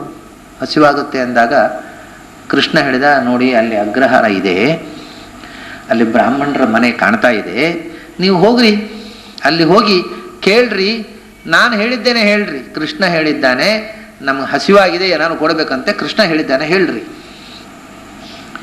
ಈ ಹುಡುಗರು ಹೋದರು. ಇವರಿಗೆ ಅಥಾರಿಟಿ, ಕೃಷ್ಣ ಹೇಳಿದ್ದಾನೆ ಅಂತ ಮುಗಿದೋಯ್ತು ಅಥಾರಿಟಿ. ಸೀದಾ ಹೋದಾಗ ಅಲ್ಲಿ ಹೋಮ ನಡೀತಾ ಇದೆ. ಋಷಿಗಳು ಅಲ್ಲಿ ಇರತಕ್ಕಂಥ ಅಗ್ರಹಾರದಲ್ಲಿ ಇರತಕ್ಕಂಥ ಬ್ರಾಹ್ಮಣರು, ಅವರು ಋಷಿಗಳು ಅಂದರೆ ಋಷಿ ಪರಂಪರೆಯಲ್ಲಿ ಬಂದವರಲ್ಲ, ಜ್ಞಾನಿಗಳಾದ ಬ್ರಾಹ್ಮಣರು ಅಂತ ಅರ್ಥ. ಅವರಲ್ಲಿ ಹೋಮ ಹವನ ನಡೀತಾ ಇದೆ, ಯಜ್ಞ ಆಗ್ತಾ ಇದೆ. ಇವ್ರ ಹೆಬ್ಬಾಗ್ಲಲ್ಲಿ ನಿಂತರು. ಏನ್ರೋ ಅಂತ ಕೇಳಿದರು ಋಷಿಗಳು, ಅಲ್ಲಿ ಇರತಕ್ಕಂಥ ಪುರೋಹಿತ ವರ್ಗದ ಬ್ರಾಹ್ಮಣರು. ಕೃಷ್ಣ ಹೇಳಿದ್ದಾನೆ ನಮ್ಗೆ ಹಸಿವಾಗಿದೆ, ಏನಾದ್ರು ಕೊಡಬೇಕಂತೆ. ಅಲ್ಲೋ, ಇನ್ನೂ ಯಜ್ಞ ಆಗಿಲ್ಲ, ಪೂರ್ಣಾಹುತಿ ಆಗಿಲ್ಲ, ನಿಮಗೆ ಗೊಲ್ಲರ ಹುಡುಗರಿಗೆ ಯಾರಾದ್ರು ಕೊಡ್ತಾರೆ, ನಡೀರಿ ಇಲ್ಲಿಂದ ಬೈದ್ಬಿಟ್ರು ಇವರು. ಏಕೆಂದರೆ ಯಜ್ಞದಲ್ಲಿ ಆ ಪೂರ್ಣಾಹುತಿ ಆಗಬೇಕು, ದೇವರ ಸಮರ್ಪಣೆ ಆಗೋ ಮುಂಚೆ ಕೃಷ್ಣನೇ ಕೊಡೋದು ಅಂದರೆ ಏನರ್ಥ? ಆಮೇಲೆ ಈ ಗೊಲ್ಲರ ಹುಡುಗರು ತಿನ್ನೋದು ಅಂದರೆ ಏನರ್ಥ? ದೇವರ ಸಮರ್ಪಣೆ ಆಗಬೇಕು, ಆಮೇಲೆ ಬ್ರಾಹ್ಮಣರೆಲ್ಲ ತಿಂದು 3ನೇ ಪಂಕ್ತಿ ಆದಮೇಲೆ ಎಂಜಲು ಕೊಡಬೇಕು ಹೊರಗಿನ ಜಾತಿಯವರಿಗೆ. ಅದನ್ನು ಒಳಗೆ ಇಟ್ಟುಕೊಂಡು ಅದು ಹಳಿಸಿದ ಮೇಲೆ ಕೊಡಬೇಕು. ಮೊದಲು ಕೊಡೋದು ಅಂದರೆ ಏನು ಬೇರೆ ಜಾತಿಯವರಿಗೆ? ಛೇ ಬೈದುಬಿಟ್ರು. ಇವು ಬಂದು ಪೆಚ್ಚು ಮೊರೆ ಹಾಡ್ಕೊಂಡು ಭಾಗವತಲ್ಲಿ ತದ್ವತ್ತಾಗಿದೆ. ಹೀಗೆ ಯಜ್ಞ ಪೂಜೆ ಆಗಲಿಲ್ಲ, ದೇವರ ಸಮರ್ಪಣೆ ಆಗಲಿಲ್ಲ, ಬ್ರಾಹ್ಮಣ ಆರಾಧನೆ ಆಗಲಿಲ್ಲ, ನಿಮಗೆ ಕೊಡ್ಲಿಕ್ಕಾಗಲ್ಲ, ಹೊರಟೋಗ್ರಿ ಅಂತ ಬೈದ್ರಂತೆ ಬ್ರಾಹ್ಮಣರು. ಅವು ಬಂದು ಪೆಚ್ಚು ಮೊರೆ ಹಾಕ್ಕೊಂಡು ಗೋಪಾಲಕರು ಬಂದರು. ಏನ್ರೋ ಏನು ಹಾಗೆ ಬಂದ್ರಿ ಇಂದ ಕೃಷ್ಣ. ಇಲ್ಲಪ್ಪ ಅವ್ರು ಕೊಡ್ಲಿಲ್ಲ ಅಂತ ಬೈದ್ಬಿಟ್ರು, ದೇವ್ರ ಸಮರ್ಪಣೆ ಆಗಿಲ್ಲ. ಅಲ್ಲಪ್ಪ ಸಮರ್ಪಣೆಗೆ ಕೊಡ್ಲಿಕ್ಕೆ ಹೇಳಿದ್ದಾನು, ಆಗಿಲ್ಲೇನು? ಎಲ್ಲಿ ಹೋದ್ರಿ ಇಂದ ಕೃಷ್ಣ. ಅದು ಎದುರುಗಡೆ ಹೋದೆವು, ಹೆಬ್ಬಾಗ್ಲಲ್ಲಿ ನಿಂತೆವು, ಅಲ್ಲೆಲ್ಲ ಹೋಮ ಹವನ ಮಾಡ್ತಿದ್ದರು, ಬ್ರಾಹ್ಮಣರು ಇದ್ರು. ಅಯ್ಯೋ ಅಲ್ಲಿ ಯಾಕೆ ಹೋದ್ರಪ್ಪ? ಹಿಂಬದಿಯಿಂದ ಹೋಗ್ರಿ, ಅಡಿಗೆ ಕೋಣೆ ಹತ್ರ ಹೆಣ್ಮಕ್ಳಿದ್ದಾರೆ, ಅವ್ರ ಹತ್ರ ಹೇಳ್ರಿ, ನಾನು ಹೇಳಿದ್ದೇನೆ ಅಂತ ಹೇಳ್ರಿ ಇಂದ. ಹೀಗೇ ಇದೆ ಭಾಗವತಲ್ಲಿ. ಹಿಂಬದಿಯಿಂದ ಹೋಗಿ ಹೆಣ್ಮಕ್ಳ ಹತ್ರ ಹೇಳ್ರಿ, ಕೃಷ್ಣ ಹೇಳಿದ್ದಾನೆ ಅಂತ ಹೇಳ್ರಿ. ನೀವು ಎದುರುಗಡೆ ಯಾಕೆ ಹೋದ್ರಿ? ಅಡಿಗೆ ಕೋಣೆ ಹೋಗಿ ಹೇಳ್ರಿ ಅಂತ. ಹೋದ ಹುಡುಗರು ಅಡಿಗೆ ಕೋಣೆ ಹತ್ರ ನಿಂತವು. ಏನಿಲ್ಲ, ಕೃಷ್ಣ ಹೇಳಿದ ಹಸಿವಾಗಿದೆ ಅಂತೆ ನಮಗೆಲ್ಲ, ಕೃಷ್ಣನಿಗೂ ಹಸಿವಾಗಿದೆ ಅಂತೆ, ಆಹಾರ ಕೊಡಬೇಕಂತೆ. ಹೆಣ್ಮಕ್ಳು ಏನು ಮಾಡಿದರು? ಇದನ್ನು ಮತ್ತೆ ಇಲ್ಲಿ ಪೀಠದಲ್ಲಿ ಪ್ರತಿಮೆಯ ಮುಂದೆ ಇಟ್ಟು ಸಮರ್ಪಣೆ ಮಾಡೋದಕ್ಕಿಂತ ಭಗವಂತನೇ ಸ್ವೀಕಾರ ಮಾಡಿದರೆ ಪ್ರತೀಕದಲ್ಲಿ ಯಾಕೆ ಪೂಜೆ, ಅಥವಾ ಅಗ್ನಿಯಲ್ಲಿ ಯಾಕೆ ಪೂಜೆ ಎಂತ ಅಡಿಗೆ ಮಾಡಿದಂತಹ ಎಲ್ಲ ಒಳಗಿನ ಭಕ್ಷ್ಯಭೋಜ್ಯವನ್ನು ತಾವೇ ಹಿಂಬದಿಯಿಂದ ಹಿಡ್ಕೊಂಡು ಬಂದು ಕೃಷ್ಣನಿಗೆ ಕೊಟ್ಟುಬಿಟ್ರಂತೆ. ಗಂಡಂದಿರಿಗೆ ಸಿಟ್ಟು. ಏನು ನಾನು ಹೇಳಿದ ಹಾಕಿ ಕೇಳೋದು, ನೀವು ಆ ಕೃಷ್ಣ ಹೇಳಿದ ಹಾಕಿ ಕೇಳೋದು, ಒಂದು ಕೈ ನೋಡಿ ಬಿಡಬೇಕು ಅಂತ ಮನೆಯಲ್ಲಿ ಗದ್ದಲ ಸಿಟ್ಟು. ಮನೆಗೆ ಬಂದರೆ ಒಳಗೆ ಬರ್ಲಿಕ್ಕೆ ಬಿಡೋದಿಲ್ಲ, ಜಾಗ್ರತೆ. ಆದರೆ ಅನೇಕ ಮಂದಿಗೆ ಈ ಸಿಟ್ಟು ಮಾಡಬೇಕು ಅಂತ ಅನ್ನೋದೇ ನಾಚಿಕೆ ಆಗೋಯ್ತಂತೆ. ಅಲ್ಲ, ಸ್ವತಃ ಕೃಷ್ಣ ಕೇಳಿದರು, ನಾವು ಕೊಡಲಿಲ್ಲ, ಇವೆಲ್ಲ ನಾವು ಇನ್ನೂ ದೇವ್ರ ಸಮರ್ಪಣೆ ಆಗಲಿಲ್ಲ ಅಂದೆವು, ಇವರು ಕೊಂಡು ಹೋಗಿ ಕೊಟ್ಟರು. ಆಗಲಿ, ನಮಗೆ ಜ್ಞಾನ ಇಲ್ಲ, ಆದರೆ ಭಗವಂತನ ಬಗ್ಗೆ ಎಚ್ಚರಿರುವ ಹೆಂಡಂದಿರ ಕೈಯಾದರೂ ಹಿಡಿದಿದ್ದೇವಲ್ಲ, ನಾವು ಭಾಗ್ಯವಂತರು ಅಂತ ತಿಳ್ಕೊಂಡು. ಹೀಗೆ ಇದೆ ಭಾಗವತದಲ್ಲಿ, ಭಗವಂತನ ಪ್ರಜ್ಞೆ ಇರುವಂತಹ ಹೆಂಡಂದಿರ ಕೈ ಹಿಡಿದಿದ್ದೇವಲ್ಲ ನಾವು, ಅಷ್ಟು ಭಾಗ್ಯ ಆದರೂ ನಮ್ಮದಿದೆಯಲ್ಲ ಅಂತ ಸಮಾಧಾನ ಮಾಡಿಕೊಂಡ್ರಂತೆ. ಕೆಲವು ಗಂಡಸರು ನಾಚಿಕೊಂಡ್ರಂತೆ. ತಾವು ಯಾಕೆ ಕೃಷ್ಣನ ಬಗ್ಗೆ ಗೊತ್ತಿಲ್ಲ ಅಂತಲ್ಲ, ಗೊತ್ತಿದ್ದರು ರಾಜಕೀಯ ಗಂಡಸರಿಗೆ. ಕಂಸನಿಗೆ ಸುದ್ದಿ ಹೋದರೆ, ಇದೆಲ್ಲ ಹೇಳ್ತಾರೆ ಭಾಗವತದಲ್ಲಿ, ಕಂಸನಿಗೆ ಸುದ್ದಿ ಹೋದರೆ, ಕೃಷ್ಣನಿಗೆ ಇವರು ಸಮರ್ಪಣೆ ಮಾಡಿದರು, ಬಂದು ಕೇಳಿದಾಗ ಕೊಟ್ಟರು ಅಂತ.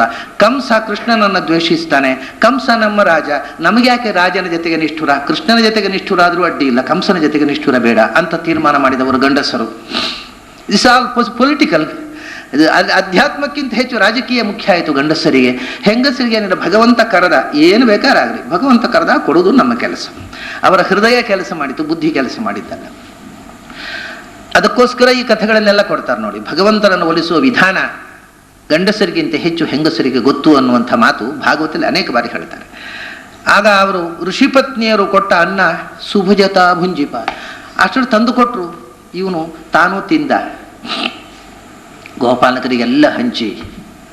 ಯಾಕೆ ತಿಂದ? ಭಗವಂತನಿಗೆ ಹಸಿವಾಗಿತ್ತೇನು? ಆ ಋಷಿಗಳಿಗೆ ಬುದ್ಧಿ ಕಲಿಸಬೇಕಿತ್ತು, ಋಷಿ ಪತ್ನಿಯರಿಗೆ ಉದ್ಧಾರ ಮಾಡಬೇಕಿತ್ತು. ಒಂದು ಘಟನೆ ನಡೆದದ್ದು ಹೇಳ್ತಾರೆ. ಇಷ್ಟಾದರೂ ಸ್ವತಃ ಭಗವಂತನೇ ಕೇಳಿದ, ಅವರು ತಂದುಕೊಟ್ರು.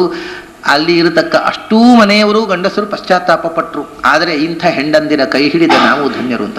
ಒಬ್ಬ ಮಾತ್ರ ಶುಂಠ ಇದ್ದಂತೆ, ನೀನು ನನ್ನ ಒಪ್ಪಿಗೆ ಇಲ್ಲದೆ ನೀನು ಕೃಷ್ಣನಿಗೆ ಕೊಟ್ಟಿಲ್ವಾ, ಹೊರಟು ಹೋಗು ಮನೆಯಿಂದ ಅಂತ ಹೇಳಿ. ಪತಿ ಪ್ರವಿಧುತ ಅಂತ ಹೇಳ್ತಾರೆ. ಏಕಾ ಪತಿ ಪ್ರವಿಧುತ, ಒಬ್ಬನನ್ನ ಮನೆಯಿಂದ ಹೊರಗೆ ಹಾಕಿಬಿಟ್ಟ ಅಂತೆ, ಮನೆ ಒಳಗೆ ಬರಬೇಡ ಅಂತ. ಅವಳು ಆತ್ಮಹತ್ಯೆ ಮಾಡಿಕೊಂಡ್ಲು ಅಂತ ಹೇಳ್ತಾರೆ ಭಾಗವತದಲ್ಲಿ. ಆಚಾರ್ಯರು ಭಾರತ ತಾತ್ಪರ್ಯದಲ್ಲೂ ಹೇಳ್ತಾರೆ. ಹಾಗೆ ಅಂಥ ಅರ್ಥ ಮಾಡಿಕೊಳ್ಳದೆ ಬರೇ ಸಿಟ್ಟು ಜಗಳ ಮಾಡತಕ್ಕಂಥ ಗಂಡಂದಿರು ಇರ್ತಾರೆ. ಪತಿ ಪ್ರವಿಧುತ, ಗಂಡನಿಂದ ತಿರಸ್ಕೃತಳಾಗಿ ತಾನು ಪ್ರಜಹೌ ಸ್ವದೇಹಂ, ದೇಹತ್ಯಾಗ ಮಾಡಿ ಅವಳು ಕೃಷ್ಣನನ್ನು ಸೇರಿದ್ಲು. ಉಳಿದವರಿಗೆ ಕೃಷ್ಣನಿಗೆ ತಾವು ಮಾಡಿದ ಅನ್ನವನ್ನು ಮಾತ್ರ ಸಮರ್ಪಣೆ ಮಾಡುವುದಿದ್ದರೆ ಆಕೆ ತನ್ನನ್ನೇ ಅರ್ಪಿಸಿಕೊಂಡ್ಳು ಕೃಷ್ಣನಿಗೆ ದೇಹತ್ಯಾಗ ಮಾಡಿ. ಇದನ್ನೆಲ್ಲ ಸ್ವೀಕರಿಸಿದ. ಅದಕ್ಕೆ ಅವನಿಗೆ ಸುಭುಜೋ ದುರ್ಧರೋ ವಾಗ್ಮಿ ಮಹೇಂದ್ರೋ ವಸುಧೋ ವಸುಹು ಅನ್ನುವಲ್ಲಿ ಇರತಕ್ಕ ಹೆಸರನ್ನು ಸುಭುಜ ಅಂತ. ಸುಭುಜ ಅಂದರೆ ಚೆನ್ನಾಗಿ ಉಣ್ಣುವವ ಅಂತ. ಚೆನ್ನಾಗಿ ಉಣ್ಣುವುದು ಅಂದರೆ ನಾವು ಪ್ರೀತಿಯಿಂದ ಕೊಟ್ಟರೆ ಏನು ಕೊಟ್ಟರು ಚೆನ್ನಾಗಿ ತಿಂತಾನೆವ, ಆದರೆ ಅವನ ಹೊಟ್ಟೆಗೋಸ್ಕರ ಅಲ್ಲ, ನಮಗೋಸ್ಕರ ಅಂತ. ಹೀಗೆ 3 ದೃಷ್ಟಾಂತಗಳನ್ನು ಕೊಟ್ಟ. ಈಗ ಸದ್ಯಕ್ಕೆ ಇನ್ನೂ ಇದೆ, ಅದನ್ನು ನಾಳೆ ದಿವಸ ನೋಡೋಣ.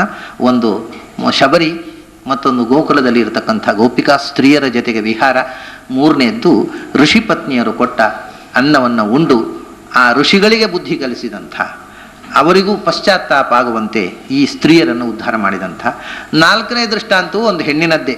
ಅವರು ಭಗವಂತ ಒಲಿದಂಥ ದೃಷ್ಟಾಂತ ಕೊಡುವಾಗೆಲ್ಲ ಪುರಾಣಗಳಲ್ಲಿ, ಶಾಸ್ತ್ರಗಳಲ್ಲಿ ಸ್ತ್ರೀಯರ ದೃಷ್ಟಾಂತವನ್ನೇ ಹೆಚ್ಚು ಕೊಡ್ತಾರೆ. ಆ 4ನೇ ದೃಷ್ಟಾಂತ ಮತ್ತು ಆ ಪದ್ಯದ ಮುಂದಿನ ಭಾಗವನ್ನು ನಾಳೆ ದಿವಸ ಸೇರಿದಾಗ ನೋಡೋಣ. ಅಲ್ಲಿ ತನಕ ನಿಮಗೆಲ್ಲ ಅಭಿನಂದನೆಗಳು ಮತ್ತು ನಮಸ್ಕಾರ.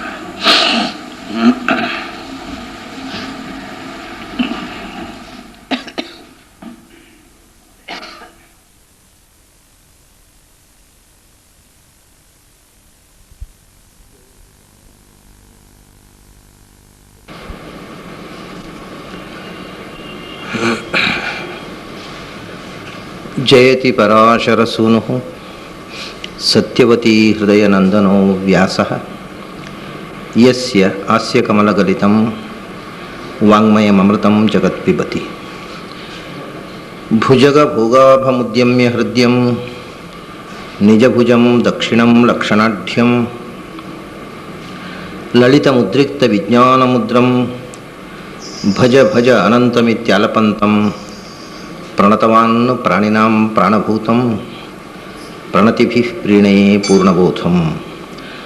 ಭವದವೋಷ್ಣೇನ ತಾತಪ್ಯಮಾನಾನ್ ಭುವಿ ಪರಂ ನಾಥಮಪ್ರೇಕ್ಷಮಾಣಾನ್ ಭುವನಮನ್ಯೇನ ಚ ಅನ್ಯೇನ ದೋಷ್ಣಾ ಭವತು ಭೀರ್ಮಾ ಇತಿ ನ ಸಾಂತ್ವಯಂತಂ ಪ್ರಣತವಾನ್ ಪ್ರಾಣಿನಾಂ ಪ್ರಾಣಭೂತಂ ಪ್ರಣತಿಭಿಃ ಪ್ರೀಣಯೇ ಪೂರ್ಣಬೋಧಂ. ನನ್ನ ಅಧ್ಯಾತ್ಮ ಬಂಧುಗಳೇ, ಕೃಷ್ಣಾವತಾರ ಮತ್ತು ರಾಮಾವತಾರಗಳಲ್ಲಿ ಭಗವಂತನು ತೋರಿದ ಲೀಲೆಗಳನ್ನು ದೃಷ್ಟಾಂತವಾಗಿ ಕೊಟ್ಟು ಅಲ್ಲಿ ಹೇಗೆ ಶಬರಿ ಕೊಟ್ಟ ಕಾಡಿನ ಕ್ಷುದ್ರ ಹಣ್ಣುಗಳನ್ನು, ಗೋಕುಲದಲ್ಲಿ ಗೋಪಿಕಾಸ್ತ್ರೀಯರು ಕೊಟ್ಟಂಥ ಬೆಣ್ಣೆಯನ್ನು ಅಥವಾ ಋಷಿಪತ್ನಿಯರು ಕೊಟ್ಟಂಥ ಅಡಿಗೆಯನ್ನು ಅವನು ನಿತ್ಯ ತೃಪ್ತನೂ ಸತ್ಯಕಾಮನೂ ಆದ ಭಗವಂತ ಸ್ವೀಕರಿಸಿದನೋ, ಹಾಗೆಯೇ ಅಂತರ್ಯಾಮಿ ರೂಪದಲ್ಲಿ ನಮ್ಮೊಳಗಿದ್ದು ನಾವು ಉಣ್ಣುವ ಆಹಾರವನ್ನು ಭಗವಂತ ಸ್ವೀಕರಿಸ್ತಾನೆ ಅನ್ನುವ ದೃಷ್ಟಾಂತಗಳನ್ನು ಕೊಟ್ಟಿದ್ದರು. ಅದರ ಇನ್ನು ಕೆಲವು ಮುಖಗಳನ್ನು ಸ್ವಲ್ಪ ಇವತ್ತು ನೋಡೋಣ. ನಿನ್ನೆ ಕೆಲವು ಮುಖಗಳನ್ನು ನೋಡಿದ್ದೆವು. ಗೋಕುಲದ ಅಬಲೆಯರನು ಒಲಿಸಿದನು ಅನ್ನುವುದನ್ನು ಕೃಷ್ಣ ವೇಣುನಾದದಿಂದ ಗೋಪಿಕಾಸ್ತ್ರೀಯರ ಜೊತೆಗೆ ರಾಸನೃತ್ಯ ಮಾಡಿರತಕ್ಕಂಥ ಘಟನೆಯನ್ನು ನಿನ್ನೆ ನಾನು ಹೇಳಿದ್ದೆ. ಇನ್ನೊಂದು ಘಟನೆ, ಗೋಪಿಕೆಯರನ್ನು ಸಂತೋಷಗೊಳಿಸಿದ್ದು ಇನ್ನೂ ಪುಟ್ಟವನಾಗಿದ್ದಾಗ ಕೃಷ್ಣ ಗೋಪಿಕಾಸ್ತ್ರೀಯರ ಮನೆಗೆ ಹೋಗಿ ಅವರು ಮನೆಯಲ್ಲಿ ಇಟ್ಟಿದ್ದಂಥ ಬೆಣ್ಣೆಯನ್ನು ಕದ್ದು ತಿಂದಂಥ ಘಟನೆ. ಅದರಿಂದಲೂ ಕೂಡ ಅವರಿಗೆ ಆನಂದವನ್ನು ಕೊಟ್ಟ. ಮತ್ತೊಂದು ಘಟನೆ, ಅದು ನವನೀತ ವಿಲಿಪ್ತಾಂಗ ನವನೀತ ನಟೋನಘ ಅನ್ನುವುದನ್ನು ಹೇಳಿರ್ತಕ್ಕಂಥದ್ದು ಒಂದು. ಮತ್ತೊಂದು ವೃಂದಾವನಾಂತ ಸಂಚಾರಿ, ಹಾಗೆಯೇ ವೇಣುನಾದ ವಿಶಾರದ ಅನ್ನುವಂಥದ್ದು ಒಂದು, ಮತ್ತು ಗೋಪಿ ವಸ್ತ್ರಾಪಹಾರಕ ಒಂದು. ಇದು ಇಷ್ಟು ಘಟನೆಗಳನ್ನು ಇಟ್ಟುಕೊಂಡು, ಕೃಷ್ಣಾಷ್ಟೋತ್ತರದಲ್ಲಿ ಬಂದ ಈ 3 ಘಟನೆಗಳನ್ನು ಇಟ್ಟುಕೊಂಡು ಗೋಕುಲದ ಅಬಲೆಯರನ್ನು ಒಲಿಸಿದನು ಅಂತ ಇಲ್ಲಿ ಹೇಳ್ತಾರೆ. ಅದರಲ್ಲಿ ವೇಣುನಾದದ ಗೋಪಿಕಾಸ್ತ್ರೀಯರು ಅದಕ್ಕೆ ಮರುಳಾಗಿ ಕಾಡಿಗೆ ಹೋದ ಘಟನೆಯನ್ನು ನಿನ್ನೆ ನೋಡಿದೆವು. ಇನ್ನು 2 ಘಟನೆಗಳನ್ನು ಸ್ವಲ್ಪ ವಿವರವಾಗಿ ನೋಡಬೇಕು. ಭಗವಂತ ಬಾಲ್ಯದಲ್ಲಿ ಗೋಪಿಕಾಸ್ತ್ರೀಯರ ಮನೆಯಲ್ಲಿ ಇಟ್ಟಂಥ ಬೆಣ್ಣೆಗಳನ್ನು ಕದ್ದು ತಿಂದಂಥ ಘಟನೆ, ಮತ್ತೊಂದು ಗೋಪಿಕಾಸ್ತ್ರೀಯರ ಸ್ನಾನಕಾಲದಲ್ಲಿ ತೆಗೆದಿಟ್ಟ ಬಟ್ಟೆಗಳನ್ನು ಕದ್ದಂಥ ಘಟನೆ. ಈ 2 ಘಟನೆಗಳಿಗೆ ಒಂದು ವಿಶಿಷ್ಟವಾದ ಅರ್ಥ ಇದೆ, ಒಂದು ವಿಶಿಷ್ಟವಾದ ಉದ್ದೇಶ ಇದೆ. ಅವರಿಗೆ ಸಂತೋಷ ಕೊಡುವಂಥದ್ದು ಒಂದು. ಕೃಷ್ಣ ಬೆಣ್ಣೆ ಕದ್ದ ಅಂತ ಗೋಪಿಕಾಸ್ತ್ರೀಯರು ಕೋಪಿಸಿಕೊಳ್ಳುತ್ತಿರಲಿಲ್ಲ. ಒಂದು ದಿವಸ ಒಬ್ಬ ಗೋಪಿಯ ಮನೆಗೆ ಬಂದು ಕೃಷ್ಣ ಬೆಣ್ಣೆ ಕದಿಯದೇ ಇದ್ದರೆ ಇವತ್ತು ಏನು ಕೃಷ್ಣ ಬರಲಿಲ್ಲ ಅಂತ ನಿರಾಶೆ ಆಗ್ತಿತ್ತು ಅವರಿಗೆ. ಹಾಗಾಗಿ ಅದು ಒಂದು ರೀತಿಯ ಕೃಷ್ಣನನ್ನು ಭಕ್ತಿಯಿಂದ ಕಂಡಂಥ ಗೋಪಿಕಾಸ್ತ್ರೀಯರಿಗೆ ಸಂತೋಷವನ್ನು ಕೊಡ್ತಕ್ಕಂಥ ಕ್ರಿಯೆಯೇ ಆಗಿತ್ತು. ಗೋಪಿಕಾಸ್ತ್ರೀಯರು ಇಟ್ಟ ಬೆಣ್ಣೆಯನ್ನು ಕೃಷ್ಣ ಕದ್ದದ್ದಕ್ಕೆ ಮತ್ತೊಂದು ವಿಶಿಷ್ಟವಾದಂಥ ಉದ್ದೇಶ ಇದೆ. ಈ ಬೆಣ್ಣೆ ಕದಿಯುವುದು ಅನ್ನೋದಕ್ಕೆ ಆಧ್ಯಾತ್ಮಿಕವಾದ ಒಂದು ಅರ್ಥ ಇದೆ. ಸಾಮಾನ್ಯವಾಗಿ ನಮ್ಮಲ್ಲಿ ಪಾಶ್ಚಾತ್ಯರು ಈ ದೇಶಕ್ಕೆ ಬಂದ ಮೇಲೆ ಅವರು ಮೊದಲು ಅಟ್ಯಾಕ್ ಮಾಡಿದ್ದು ನಮ್ಮ ನಂಬಿಕೆಯನ್ನು, ಅದು ಕೃಷ್ಣಾವತಾರದ ಮೂಲಕ. ಸಾಮಾನ್ಯ ಶಾಲೆಯಲ್ಲಿ ಮಕ್ಕಳಿಗೆ ಏನು ಹೇಳ್ತಿದ್ರು ಅಂದರೆ, ನಿಮ್ಮ ದೇವರು ಬೆಣ್ಣೆ ಕದೀತಾನೆ ಕಳ್ಳ, ನಿಮ್ಮ ದೇವರು ಸೀರೆ ಕದೀತಾನೆ ಆದ್ದರಿಂದ ಅವನು ಕಳ್ಳ, ಅವರೆಂಥ ದೇವರು ಅಂತ. ನಮ್ಮ ಹುಡುಗರಿಗೆಲ್ಲ ಹೌದು ಅಂತ ಕಾಣೋದು.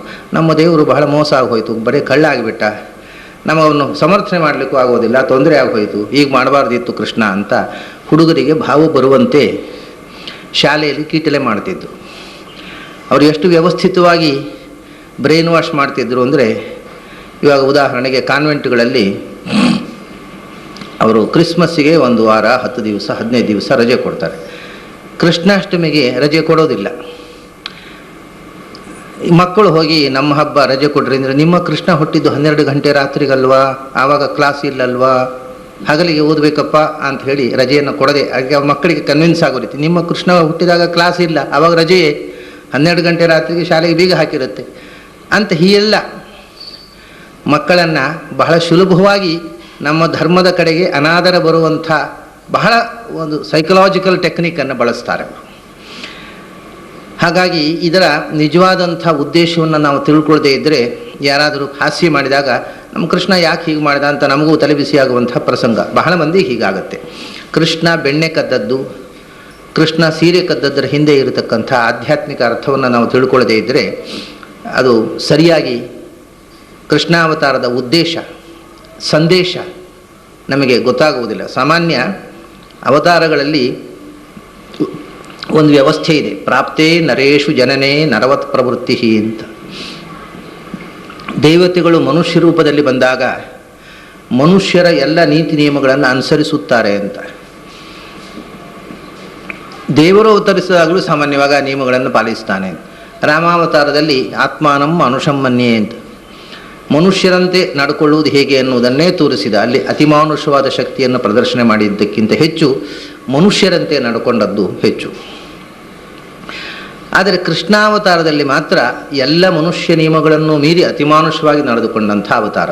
ಆದ್ದರಿಂದಲೇ ಬಂಗಾಲದವರು ಕೃಷ್ಣನನ್ನು ಪೂರ್ಣಾವತಾರ, ಉಳಿದದ್ದು ಅಲ್ಲ ಅಂತ ಅನ್ನುವಂಥ ಮಾತು ಬರಲಿಕ್ಕೆ ಕಾರಣ ದೈವೀ ಶಕ್ತಿಯ, ಅತಿಮಾನುಷ ಶಕ್ತಿಯ ಆವಿಷ್ಕಾರದ ಜೊತೆಗೇ ಬಾಲ್ಯದಿಂದ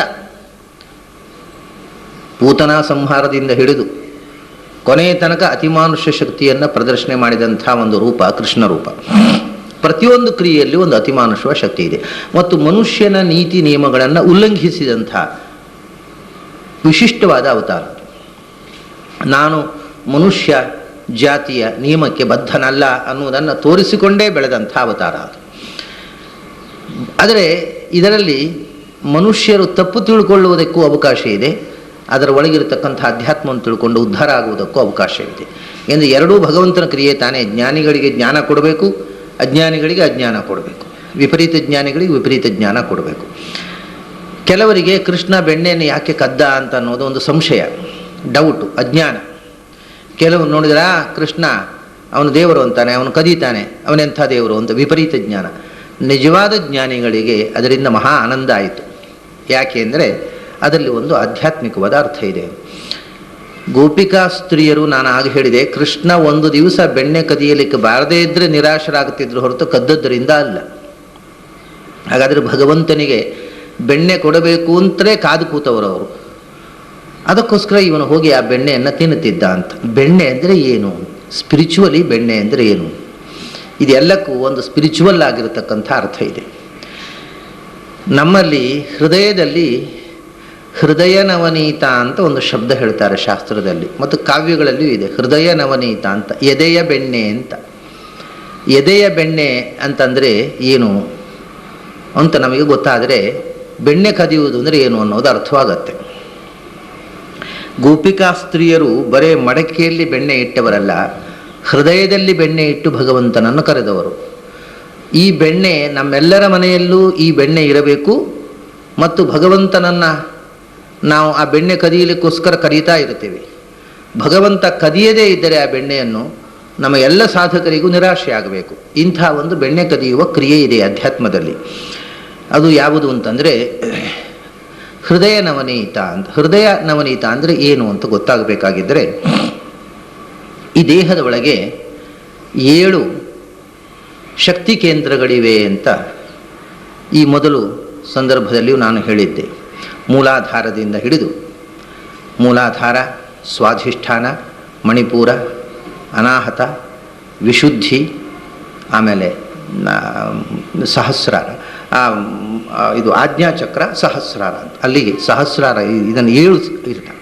ಇವು 7: ಮೂಲಾಧಾರ, ಮಣಿಪೂರ, ಸ್ವಾಧಿಷ್ಠಾನ, ಅನಾಹತ, ವಿಶುದ್ಧಿ, ಆಜ್ಞಾ ಮತ್ತು ಸಹಸ್ರಾರ ಅಂತ. ಇವು 7 ಶಕ್ತಿ ಕೇಂದ್ರಗಳು ಈ ದೇಹದಲ್ಲಿ ಇವೆ.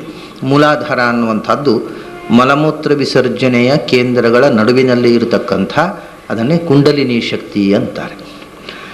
ಅಲ್ಲಿಂದ ಮೇಲೆ ಕೆಳಹೊಟ್ಟೆಯಲ್ಲಿ ಇರತಕ್ಕಂಥದ್ದು ಸ್ವಾಧಿಷ್ಠಾನ, ಹೊಕ್ಕುಳ ಬಳ್ಳಿಯ ಹತ್ತಿರ ಇರತಕ್ಕಂಥದ್ದು ಮಣಿಪೂರ, ಆಮೇಲೆ ಹೃದಯದಲ್ಲಿ ಇರತಕ್ಕಂಥದ್ದು ಅನಾಹತ, ಅದೇ ಅಲ್ಲಿಯೇ ಭಗವಂತನ ಧ್ಯಾನ.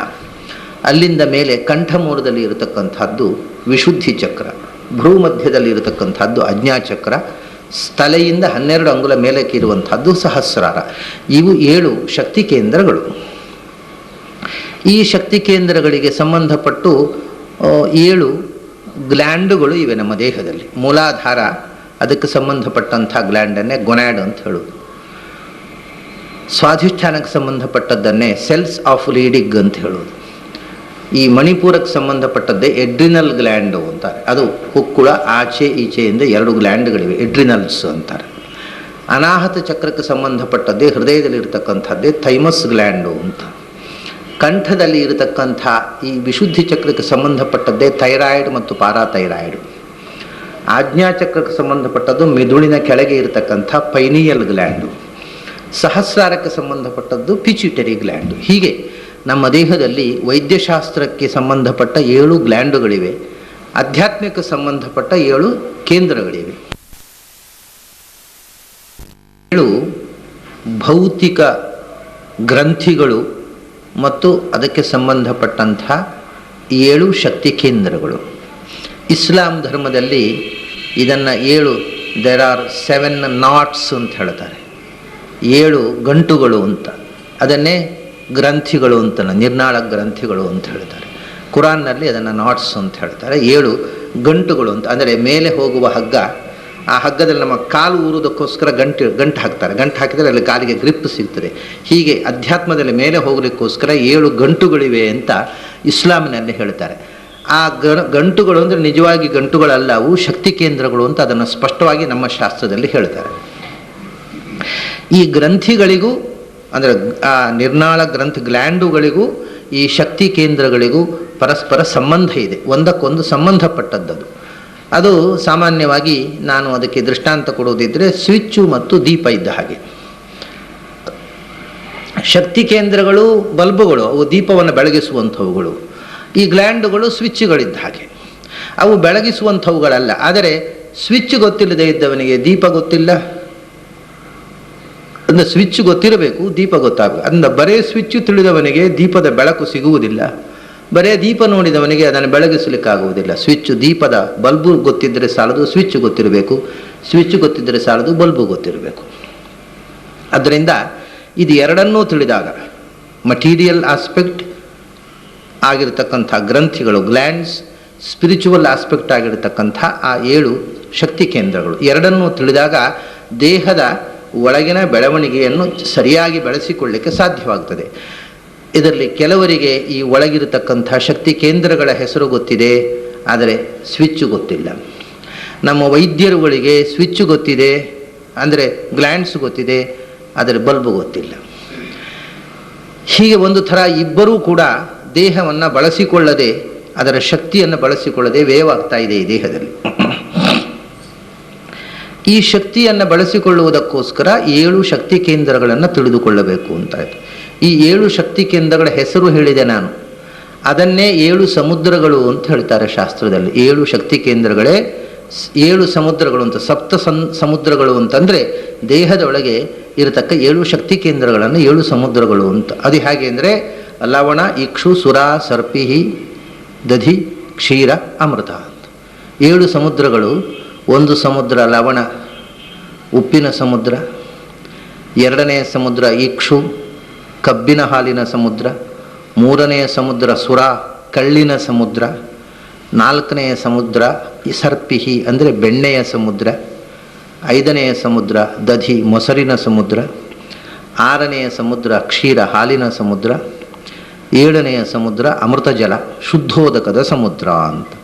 ಹೀಗೆ 7 ಸಮುದ್ರಗಳು ಅಂತ ಏನು ಹೇಳ್ತಾರೆ. ಇವು ನಮ್ಮ ದೇಹದೊಳಗಿರತಕ್ಕಂಥ 7 ಸ್ಪಿರಿಚುವಲ್ ಸೆಂಟರ್ಸ್ಗಳು. ಮೊದಲನೆಯದ್ದು ಕುಂಡಲಿನಿ, ಅದಕ್ಕೆ ಸಂಬಂಧಪಟ್ಟಿರತಕ್ಕಂಥ ಗ್ಲ್ಯಾಂಡು ಗೊನ್ಯಾಡ್. ಅದು ಇರತಕ್ಕಂಥದ್ದು ನಮ್ಮ ಮೂತ್ರದ್ವಾರದ ಸಮೀಪದಲ್ಲಿ, ಹೊಕ್ಕಳ ಕೆಳ ಹೊಟ್ಟೆಯ ಕೆಳಬದಿಯಲ್ಲಿ ಇದೆ. ಅದಕ್ಕೋಸ್ಕರ ಅದನ್ನು ಉಪ್ಪು ನೀರಿನ ಸಮುದ್ರ ಅಂತ ಕರೆದರು. ಅದರ ಮೇಲೆ ಇರತಕ್ಕಂಥದ್ದು ಕೆಳ ಹೊಟ್ಟೆಯಲ್ಲಿ ಸೆಲ್ಸ್ ಆಫ್ ರೀಡಿಂಗು ಮತ್ತು ಸ್ವಾಧಿಷ್ಠಾನ. ಅದು ದೈಹಿಕ ಸುಖದ, ಸೆಕ್ಷುವಲ್ ಪ್ಲೆಷರಿನ ಆನಂದದ ಅನುಭವವನ್ನು ಕೊಡತಕ್ಕಂಥದ್ದು. ಆದ್ದರಿಂದ ಅದನ್ನು ಕಬ್ಬಿನ ಹಾಲು ಅಂತ ಕರೆದರು. ಅದರ ಮೇಲೆ ಇರತಕ್ಕಂಥದ್ದು ಎಡ್ರಿನಲ್ ಗ್ಲ್ಯಾಂಡಿನಲ್ಲಿ ಇರತಕ್ಕಂಥದ್ದು ಮಣಿಪೂರ. ಅದಕ್ಕೆ ಕಳ್ಳಿನ ಸಮುದ್ರ ಅಂತಂದರು. ಯಾಕೆಂದರೆ ಕರ್ಮದ ಅಮಲನ್ನು ಹುಟ್ಟಿಸುವಂಥ ಕೇಂದ್ರ ಅದು.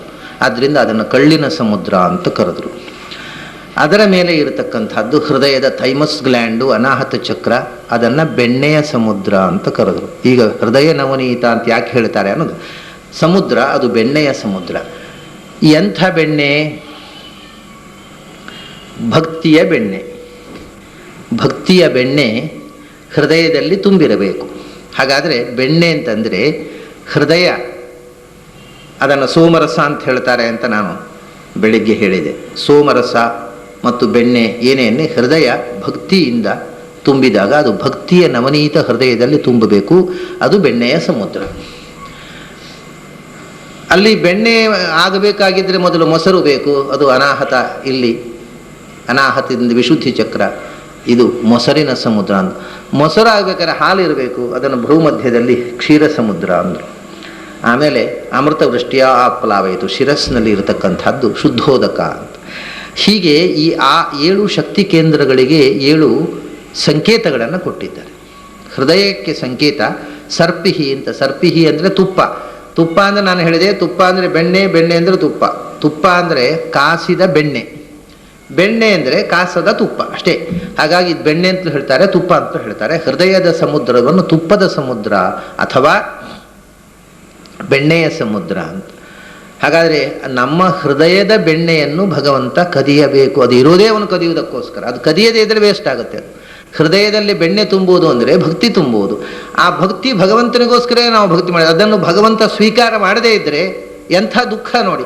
ನಾವು ಭಗವಂತನನ್ನು ಭಕ್ತಿಯಿಂದ ಕರೆದಾಗಲೂ ಅವನು ಬಂದು ಸ್ವೀಕರಿಸದೇ ಇದ್ದರೆ ಅದು ಯಮಯಾತನೆ. ಅದು ಆದ್ದರಿಂದ ಈ ಬೆಣ್ಣೆ, ಹೃದಯದ ಬೆಣ್ಣೆಯನ್ನು ಕದಿಯುವುದೇ ಭಗವಂತನ ನಿರಂತರ ಕ್ರಿಯೆ. ಅದನ್ನು ಅವನು ಬಾಲರೂಪದಿಂದ ಗೋಪಿಕಾ ಸ್ತ್ರೀಯರ ಭಕ್ತಿಯ ಬೆಣ್ಣೆಯನ್ನು ಕದ್ದು ಅದನ್ನು ಬಾಹ್ಯದಲ್ಲಿ ಮಾಡಿ ತೋರಿಸಿದ. ಅದರ ಅರ್ಥ, ನೀವೆಲ್ಲರೂ ಮನೆಯಲ್ಲಿ ಬೆಣ್ಣೆಯನ್ನು ಸಂಗ್ರಹಿಸಿರಿ ನಿಮ್ಮ ಹೃದಯದ ಮಂದಿರದಲ್ಲಿ, ಅದನ್ನು ಕದೀಲಿಕ್ಕೆ ನಾನು ಬರ್ತೇನೆ. ಹೀಗೆ ಭಗವಂತ ಬೆಣ್ಣೆ ಕದಿಯುವುದು ಭಕ್ತನಿಗೆ ಅತ್ಯಂತ ಪ್ರಿಯವಾದ ಒಂದು ಕ್ರಿಯೆ. ಅವನು ಕದಿಯದೇ ಇದ್ದರೆ ಭಕ್ತನಿಗೆ ಚಡಪಟಿಕೆ ಪ್ರಾರಂಭವಾಗುತ್ತೆ. ನಮ್ಮ ಹೃದಯದ ಬೆಣ್ಣೆ ಇರುವುದೇ ಭಗವಂತ ಕದಿಯುವುದಕ್ಕೋಸ್ಕರ. ಇದು ಗೋಪಿಕಾಸ್ತ್ರೀಯರ ಮನೆಯಲ್ಲಿ ಬೆಣ್ಣೆ ಕದ್ದು ಈ ರೀತಿಯ ಒಂದು ಅಧ್ಯಾತ್ಮದ ನೀತಿಯನ್ನು ಭಗವಂತ ತೋರಿಸಿದ. ಅದರ ನಂತರ ಈ ಬೆಣ್ಣೆ ಕದಿಯುವ ಕ್ರಿಯೆ, ನಾನು ಈ ಕೇಂದ್ರಗಳು ಹೇಳಿದನಲ್ಲ, ನಮ್ಮಲ್ಲಿ ಈ ಊರ್ಧ್ವಪುಂಡ್ರ ಹಾಕುವುದು ಕೂಡ ಈ ಶಕ್ತಿ ಕೇಂದ್ರಗಳನ್ನು ಜಾಗೃತಗೊಳಿಸುವುದಕ್ಕೋಸ್ಕರ. ಅಲ್ಲಿಂದ ಎಡ್ರಿನಲ್ ಗ್ಲ್ಯಾಂಡಿನಿಂದ ಇಡ, ಪಿಂಗಳ, ಸುಷುಮ್ನ 3 ನಾಡಿಗಳಿಗೆ ಊರ್ಧ್ವಮುಖವಾದ ಗತಿಯನ್ನು ಕೊಡುವುದಕ್ಕೋಸ್ಕರ ಇಲ್ಲಿ 3 ನಾಮಗಳು. ಥೈಮಸ್ ಗ್ಲ್ಯಾಂಡಿನಲ್ಲಿ ಇರತಕ್ಕಂಥ ಅನಾಹತ ಚಕ್ರದಿಂದ ಆ ಶಕ್ತಿ ಕೇಂದ್ರವನ್ನು ಮೇಲಕ್ಕೆ ಕಳಿಸುವುದಕ್ಕೋಸ್ಕರ ಹೃದಯದಲ್ಲಿ ನಾಮ. ಅಲ್ಲಿಂದ ಪಾರಾಥೈರಾಯ್ಡು, ಥೈರಾಯ್ಡುಗಳಲ್ಲಿ ಇರತಕ್ಕಂಥ ಶಕ್ತಿ ಕೇಂದ್ರವನ್ನು ಮೇಲಕ್ಕೆ ಕಳಿಸುವುದಕ್ಕೋಸ್ಕರ 4 ಕಡೆಯೂ ಇಲ್ಲಿ ಇಲ್ಲಿ ಇಲ್ಲಿ ಇಲ್ಲಿ ಇಲ್ಲಿ ಮೇಲಕ್ಕೆ ಕಳಿಸಿದ ಶಕ್ತಿ ಅನ್ನೋದು ಕೈಯಲ್ಲಿ ಕೆಳಕ್ಕೆ ಹರಿದು ವೇಸ್ಟ್ ಆಗದಂತೆ ಅದನ್ನು ಊರ್ಧ್ವಮುಖ ಮಾಡುವಂಥದ್ದು ಬಾಹುವಿನಲ್ಲಿ 2 ನಾಮ. ಆಮೇಲೆ ಆಜ್ಞಾಚಕ್ರದಿಂದ ಶಿರಸ್ಸಿನ ತನಕ ಕಳಿಸುವಂಥದ್ದು ಪಿಚುಟರಿಗೆ, ಪೈನಿಯಲ್ನಿಂದ ಪಿಚುಟರಿಗೆ ಅಂದರೆ ಆಜ್ಞಾಚಕ್ರದಿಂದ ಸಹಸ್ರಾರಕ್ಕೆ ಕಳಿಸುವುದಕ್ಕೋಸ್ಕರ ಇಲ್ಲಿಂದ ಇಲ್ಲಿಗೆ, ಮತ್ತು ಸಹಸ್ರಾರದಲ್ಲಿ ಅದು ಸ್ಥಿರವಾಗಿ ನಿಲ್ಲುವುದಕ್ಕೋಸ್ಕರ ಆದ್ಯಂತಗಳಲ್ಲಿ ಇಲ್ಲಿ ಶಿರಸ್ಸಿನಲ್ಲಿ ನಾಮ. ಇದು 2 ಪ್ರತ್ಯೇಕ ನಾಮಗಳು. 12 ನಾಮಗಳನ್ನು ಧರಿಸುವ ಮುಂಚೆ ಒಮ್ಮೆ ಶಿರಸ್ಸಿನಲ್ಲಿ ನಾಮವನ್ನು ಹಾಕ್ಕೋಬೇಕು. ಆಮೇಲೆ 12 ನಾಮಗಳನ್ನು ಧರಿಸಿದ ಮೇಲೆ ಪುನಃ ಶಿರಸ್ಸಿನಲ್ಲಿ ವಾಸುದೇವಾಯ, ಓಂ ನಮೋ ಭಗವತೆ ವಾಸುದೇವಾಯ ಅಂತ. ಹೀಗೆ 14 ಪುಂಡ್ರಗಳು, 12 ಅಲ್ಲ 14, 12 ಪುಂಡ್ರಗಳು ಆದ್ಯಂತದಲ್ಲಿ ಸಂಪುಟೀಕರಣವಾಗಿ ಶಿರಸ್ಸಿನ ಸಹಸ್ರಾರವನ್ನು, ಅದು ಕರಡಿಕೆ ಇದ್ದ ಹಾಗೆ, ಮೊದಲು ಕರಡಿಕೆ, ಆಮೇಲೆ ಒಳಗಿನಿಂದ ಸಾಲಿಗ್ರಾಮ, ಮತ್ತೆ ಪುನಃ ಮುಚ್ಚಳ ಇದ್ದ ಹಾಗೆ ಆದ್ಯಂತಗಳಲ್ಲಿ ಶಿರಸ್ಸಿನಲ್ಲಿ. ಹೀಗೆ ಊರ್ಧ್ವಪುಂಡ್ರಕ್ಕೆ ಪೂರ್ತಿಯಾಗಿ ಒಳಗಿರತಕ್ಕ ಸ್ಪಿರಿಚುವಲ್ ಸೆಂಟರ್ಸ್ಗಳನ್ನು ಜಾಗೃತಗೊಳಿಸ್ತಕ್ಕಂಥ ಒಂದು ಕ್ರಿಯೆ. ಅದನ್ನು ಹೀಗೆ ತಿಳ್ಕೊಂಡು ಹಚ್ಚಿದರೆ ಅವು ಜಾಗೃತ ಆಗ್ತವೆ. ಅದು ಹಾಗೆ ತಿಳ್ಕೊಳ್ಳದೆ ಅದು ಮಾಧ್ವರ ಚಿಹ್ನೆ, ಅದೇ ಮೈಗೆ ಮೆತ್ತಿಕೊಂಡ್ರೆ ಮಾಧ್ವರ ಆಗ್ತೇವೆ ಅಂತ ತಿಳ್ಕೊಂಡ್ರೆ ಮೈಗೆ ಮೆತ್ತಿಕೊಂಡದ್ದಷ್ಟೇ ಬಂತು. ಮತ್ತು ಇನ್ನು ಕೆಲವರು ಅದನ್ನು ಅದು ಮಡ್ಡು ಬಾತು ಅಂತ ಹೇಳಿದ್ರೆ ಮಡ್ಡು ಬಾತೆ ಅದು. ಆದರೆ ಇದು ಒಳಗಿನ ಶಕ್ತಿ ಕೇಂದ್ರಗಳನ್ನು ಜಾಗೃತಗೊಳಿಸ್ತಕ್ಕಂಥ ಕ್ರಿಯೆ. ಅದು ನಿಜವಾಗಿ ಜಾಗೃತವಾಗುವಂಥದ್ದು ನಮ್ಮ ಕೈಯ ಈ ಪ್ರೆಷರ್ನಿಂದ. ಅದನ್ನು ನೀರಿನಿಂದಲೂ ಪುಂಡ್ರಗಳನ್ನು ಧರಿಸಬಹುದು ಅಂತ ಶಾಸ್ತ್ರಕಾರರು ಹೇಳಿದ್ದಾರೆ. ಆದರೆ ಗೋಪೀಚಂದನವನ್ನು ಯಾಕೆ ಹಚ್ಚಿಕೊಳ್ಳೋದು ಅಂತಂದರೆ ಅದು ಕೃಷ್ಣ ನಡೆದಾಡಿದ ದ್ವಾರಕೆಯ ಮಣ್ಣು, ಕೃಷ್ಣನ ಪಾದದ ಧೂಳಿ ಅಂತ ಅನ್ನೋದಕ್ಕೋಸ್ಕರ ಮೈಯಲ್ಲಿ ಧರಿಸಿಕೊಳ್ಳೋದು. ಗೋಪಿ ಚಂದನವೇ ಊರ್ಧ್ವಪುಂಡ್ರ ಅಂದರೆ ಗೋಪಿ ಚಂದನವೇ ಅಲ್ಲ, ಮೃತ್ತಿಕಾದಿಂದ ಅಥವಾ ಕೇವಲೇನ ಜಲೇನವ, ಬರಿಯ ನೀರಿನಿಂದ ಊರ್ಧ್ವಪುಂಡ್ರ ಹಾಕೊಳ್ಬೋದು. ಯಾಕೆಂದ್ರೆ ಊರ್ಧ್ವಪುಂಡ್ರ ಹಾಕೊಳ್ಳೋದು ನಮ್ಮ ಆತ್ಮತೃಪ್ತಿಗೋಸ್ಕರ, ನಮ್ಮ ಬೆಳವಣಿಗೆಗೋಸ್ಕರ, ಇನ್ನೊಬ್ಬರಿಗೆ ತೋರಿಸ್ಲಿಕ್ಕೋಸ್ಕರ ಅಲ್ಲ.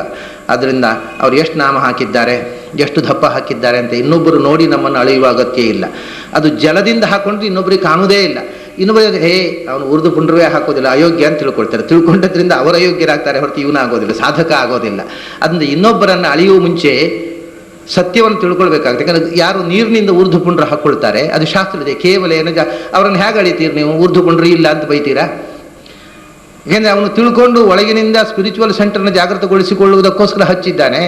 ಊರ್ಧ್ವ ಪುಂಡ್ರ ಇನ್ನೊಬ್ಬರಿಗೆ ಕಾಣುವಂತೆ ಹಚ್ಚಿಕೊಂಡವನಿಗಿಂತ ಹೆಚ್ಚು ದೊಡ್ಡ ಸಾಧಕ ಅವನಿರ್ಬೋದು. ಹಾಗಾಗಿ ಹೊರಗಿನ ನೋಟದ ತೀರ್ಮಾನ ಎಷ್ಟು ಅಸಂಗತವಾಗಿರುತ್ತೆ ಅನ್ನೋದಕ್ಕೆ ಇದು ಒಂದು ಒಳ್ಳೆಯ ದೃಷ್ಟಾಂತ. ಈ ರೀತಿಯಾಗಿ ಬೆಣ್ಣೆಯನ್ನು ಕದಿಯುವ ಮೂಲಕ ಹೃದಯ ಸಮುದ್ರದಲ್ಲಿ ಇರತಕ್ಕಂಥ ನವನೀತವನ್ನು, ಭಕ್ತಿಯ ನವನೀತವನ್ನು ಭಗವಂತ ಕದಿಯುವ ಕ್ರಿಯೆಯನ್ನು ಒಂದು ಅಭಿನಯಿಸಿ ತೋರಿಸಿದ ಬಾಹ್ಯದಲ್ಲಿ. ಯಾಕೆಂದರೆ ಗೋಪಿಕಾ ಸ್ತ್ರೀಯರು ಅವರು ಬರೇ ಹೊರಗಿನ ಬೆಣ್ಣೆ ಅಲ್ಲ, ಭಕ್ತಿಯಿಂದ ಭಗವಂತರನ್ನು ಆರಾಧನೆ ಮಾಡಬೇಕು ಅಂತ ಹುಟ್ಟಿದಂಥ ದೇವತಾ ಸ್ತ್ರೀಯರವರು. ಅವರ ಹೃದಯದಲ್ಲಿ ಬೆಣ್ಣೆ ತುಂಬಿತ್ತು ಅಂತ ಹೊರಗಿನ ಬೆಣ್ಣೆಯನ್ನು ಕದ್ದು ತೋರಿಸಿದ. ಇದು ಒಂದು ರೀತಿಯಿಂದ ಅಬಲೆಯರನ್ನು ಒಲಿಸಿದ. ಇನ್ನೊಂದು ಕಥೆ, ಗೋಪಿಕಾ ಸ್ತ್ರೀಯರು ಸ್ನಾನ ಮಾಡ್ತಾ ಇದ್ದಾಗ ಅವರ ವಸ್ತ್ರವನ್ನು ಅಪಹಾರ ಮಾಡಿದ್ದು, ಬೆಣ್ಣೆ ಅಪಹಾರ ಮಾಡಿದ್ದು ಒಂದು ಗೋಪಿ ವಸ್ತ್ರಾಪಹಾರಕ ಅಂತ. ಗೋಪಿಕಾ ಸ್ತ್ರೀಯರ ವಸ್ತ್ರ ಅಪಹಾರ ಮಾಡುವಂಥ ಕಥೆಯ ಹಿಂದೆ ಕೂಡ ಒಂದು ಸ್ಪಿರಿಚುವಲ್ ಆಗಿರತಕ್ಕಂಥ ಉದ್ದೇಶ ಇದೆ. ಗೋಪಿಕಾ ಸ್ತ್ರೀಯರು ಸ್ನಾನ ಮಾಡ್ತಾ ಇದ್ದದ್ದು ಯಾಕೆ? ಭಾಗವತದಲ್ಲಿ ಆ ಕಥೆ ಇದೆ.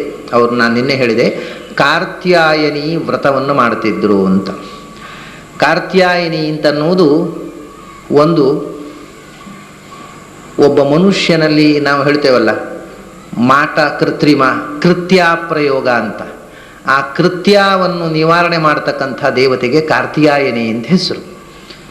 ಅಭಿಚಾರ ಪ್ರಯೋಗವನ್ನು ಮಾಡಿದ್ದರೆ ಅದನ್ನು ಪರಿಹಾರ ಮಾಡತಕ್ಕಂಥದ್ದು. ಕೃತ್ಯಕ್ಕೆ ಸಂಬಂಧಪಟ್ಟ ದೇವತೆ ಕಾರ್ತ್ಯಾಯನಿ. ಅದು ದುರ್ಗೆಯ ಒಂದು ರೂಪ. ಅದನ್ನು ಪೂಜಿಸ್ತಾ ಇದ್ರು ಆ ಗೋಪಿಕಾ ಸ್ತ್ರೀಯರು, ಆ ಹುಡುಗಿಯರು. ಅವರು ಯಾಕೆ ಪೂಜಿಸ್ತಾ ಇದ್ರು ಅಂದರೆ, ಅವರ ಉದ್ದೇಶ ಏನು ಅಂದರೆ, ಅವರು ಬೆಳಿಗ್ಗೆ ಬಂದು ಮನೆಯಲ್ಲಿ ಎಲ್ಲರೂ ಏಳುವ ಮುಂಚೆ, ಇನ್ನೂ ಬೆಳಕು ಹರಿಯುವ ಮುಂಚೆ ಯಮುನಾ ತೀರಕ್ಕೆ ಬಂದು ಯಮುನಾ ನದಿಯಲ್ಲಿ ಮೇಲೆ ದಂಡೆಯಲ್ಲಿ ತಮ್ಮ ಬಟ್ಟೆಯನ್ನು ಕಳಚಿಟ್ಟು ಯಮುನಾ ನದಿಯಲ್ಲಿ ಮಿಂದು ಅವರು ಪ್ರಾರ್ಥನೆ ಮಾಡ್ತಾ ಇದ್ದಂತಹ ಶ್ಲೋಕ ಭಾಗವತದಲ್ಲಿದೆ. ಕಾರ್ತ್ಯಾಯನಿ ಮಹಾಮಾಯೇ ಮಹಾಯೋಗಿನ್ಯಧೀಶ್ವರಿ ನಂದಗೋಪಸ್ತಂ ಕೃಷ್ಣಂ ಪತಿಮ್ಮೇ ಕುರುತೇ ನಮಃ ಅಂತ. ಇದು ಅವರು ಮಾಡ್ತಾ ಇದ್ದಂಥ ಸ್ತೋತ್ರ. ಏನು ಅಂದರೆ, ಕಾರ್ತ್ಯಾಯನಿ ಮಹಾಮಾಯೇ ಮಹಾಯೋಗಿನಿ ಅಧೀಶ್ವರಿ, ಸರ್ವಶಕ್ತಳಾಗಿರತಕ್ಕಂಥ ಮಾಯಾ ರೂಪಿಣಿಯಾಗಿರತಕ್ಕಂಥ ಕಾರ್ತ್ಯಾಯನಿಯೇ. ಇದನ್ನು ಕೆಲವರು ಕಾತ್ಯಾಯನಿ ಅಂತ ಹೇಳ್ತಾರೆ, ಕಾತ್ಯಾಯಿನಿ ಅಂತ ಹೇಳ್ತಾರೆ. ಕಾತ್ಯಾಯಿನಿ ಎನ್ನುವುದು ಬೇರೆ ರೂಪ, ಇಲ್ಲಿ ಇರುವುದು ಕಾರ್ತ್ಯಾಯಿನಿ. ಎರಡು ರೂಪಗಳು ಬೇರೆ ಬೇರೆ ಇದೆ. ಇದೆಲ್ಲ ಈ ಸಂಸ್ಕೃತ ಗೊತ್ತಿಲ್ಲದೆ ಇದ್ದವರಿಗೆ ಬರೀ ಗೊಂದಲವೇ. ಕಾತ್ಯಾಯಿನಿ ಬೇರೆ, ಕಾರ್ತ್ಯಾಯಿನಿ ಬೇರೆ. ಇಲ್ಲಿ ಅರ್ಕ ಒತ್ತಿದೆ. ಕಾರ್ತ್ಯಾಯಿನಿ ಕೃತ್ಯ ಅನ್ನುವ ಶಬ್ದದಿಂದ ಬಂದದ್ದಿದು. ಕಾತ್ಯಾಯಿನಿ ಅಂತಂದರೆ ಕಥ ಅನ್ನುವ ಋಷಿಯ ಮಗಳಾಗಿ ಹುಟ್ಟಿದಂಥ ರೂಪ, ಅದು ಕಾತ್ಯಾಯಿನಿ. ಅಲ್ಲಿ ಕಾರ್ತ್ಯಾಯಿನಿ ಅಲ್ಲ, ಅದು ಕಾತ್ಯಾಯಿನಿ. ಇದು ಕಾರ್ತ್ಯಾಯನಿ ಅಂತ ರೂಪ. ಕಾರ್ತ್ಯಾಯನಿ ಮಹಾಮಾಯೇ ಮಹಾಯೋಗಿನಿ ಅಧೀಶ್ವರಿ ನಂದಗೋಪಸುತಂ ಕೃಷ್ಣಂ ಪತಿಮ್ಮೇ ಕುರುತೇ ನಮಃ ಅಂತ. ಮಹಾಶಕ್ತಳಾಗಿರತಕ್ಕಂಥ ಮಾಯೆಯನ್ನು, ಈ ಜಗತ್ತಿನಲ್ಲಿ ನಿನ್ನ ಮಾಯೆಯಿಂದ ಜಗತ್ತನ್ನು ಮೋಹಿಸುವ ಓ ಕಾರ್ತ್ಯಾಯಿನಿಯೇ, ನಿನ್ನನ್ನು ನಾವು ಭಕ್ತಿಯಿಂದ ಪ್ರಾರ್ಥಿಸಿಕೊಳ್ತಾ ಇದ್ದೇವೆ. ಏನು ನಮ್ಮ ಉದ್ದೇಶ? ನಮ್ಮ ಇಷ್ಟಾರ್ಥವನ್ನು ಈಡೇರಿಸಬೇಕು. ನೀನು ಏನು ನಿಮ್ಮ ಇಷ್ಟಾರ್ಥ? ನಂದಗೋಪಸುತಂ ಕೃಷ್ಣಂ ಪತಿಮ್ಮೇ ಕುರುತೇ ನಮಃ. ಕೃಷ್ಣನೇ ನಮಗೆ ಗಂಡನಾಗುವಂತೆ ಮಾಡು ಅಂತ. ಅಲ್ಲಿ ಕೃಷ್ಣ ಕಡೆಗೆ ಕೃಷ್ಣನಂಥ ಗಂಡನಾದರೂ ಸಿಗಬೇಕು ಅಂತ, ಯೋಗ್ಯನಾದ ಒಬ್ಬ ಗಂಡ ಸಿಗಬೇಕು ಅನ್ನೋದು ಅವರ ಪ್ರಾರ್ಥನೆ. ಈ ಶ್ಲೋಕವನ್ನು ಇವತ್ತು ಇದು ಎಷ್ಟು ಪ್ರಚುರವಾಗಿದೆ ಅಂದರೆ, ಯಾರಾದರೂ ಹೆಣ್ಮಕ್ಕಳಿಗೆ ವಯಸ್ಸಿಗೆ ಬಂದಾಗಲೂ ಮದುವೆ ಆಗದೇ ಇದ್ದರೆ ಈ ಕಾರ್ತ್ಯಾಯಿನಿ ಮಂತ್ರವನ್ನು ಪಠಿಸಲಿ ಅಂತ ಹೇಳ್ತಾರೆ.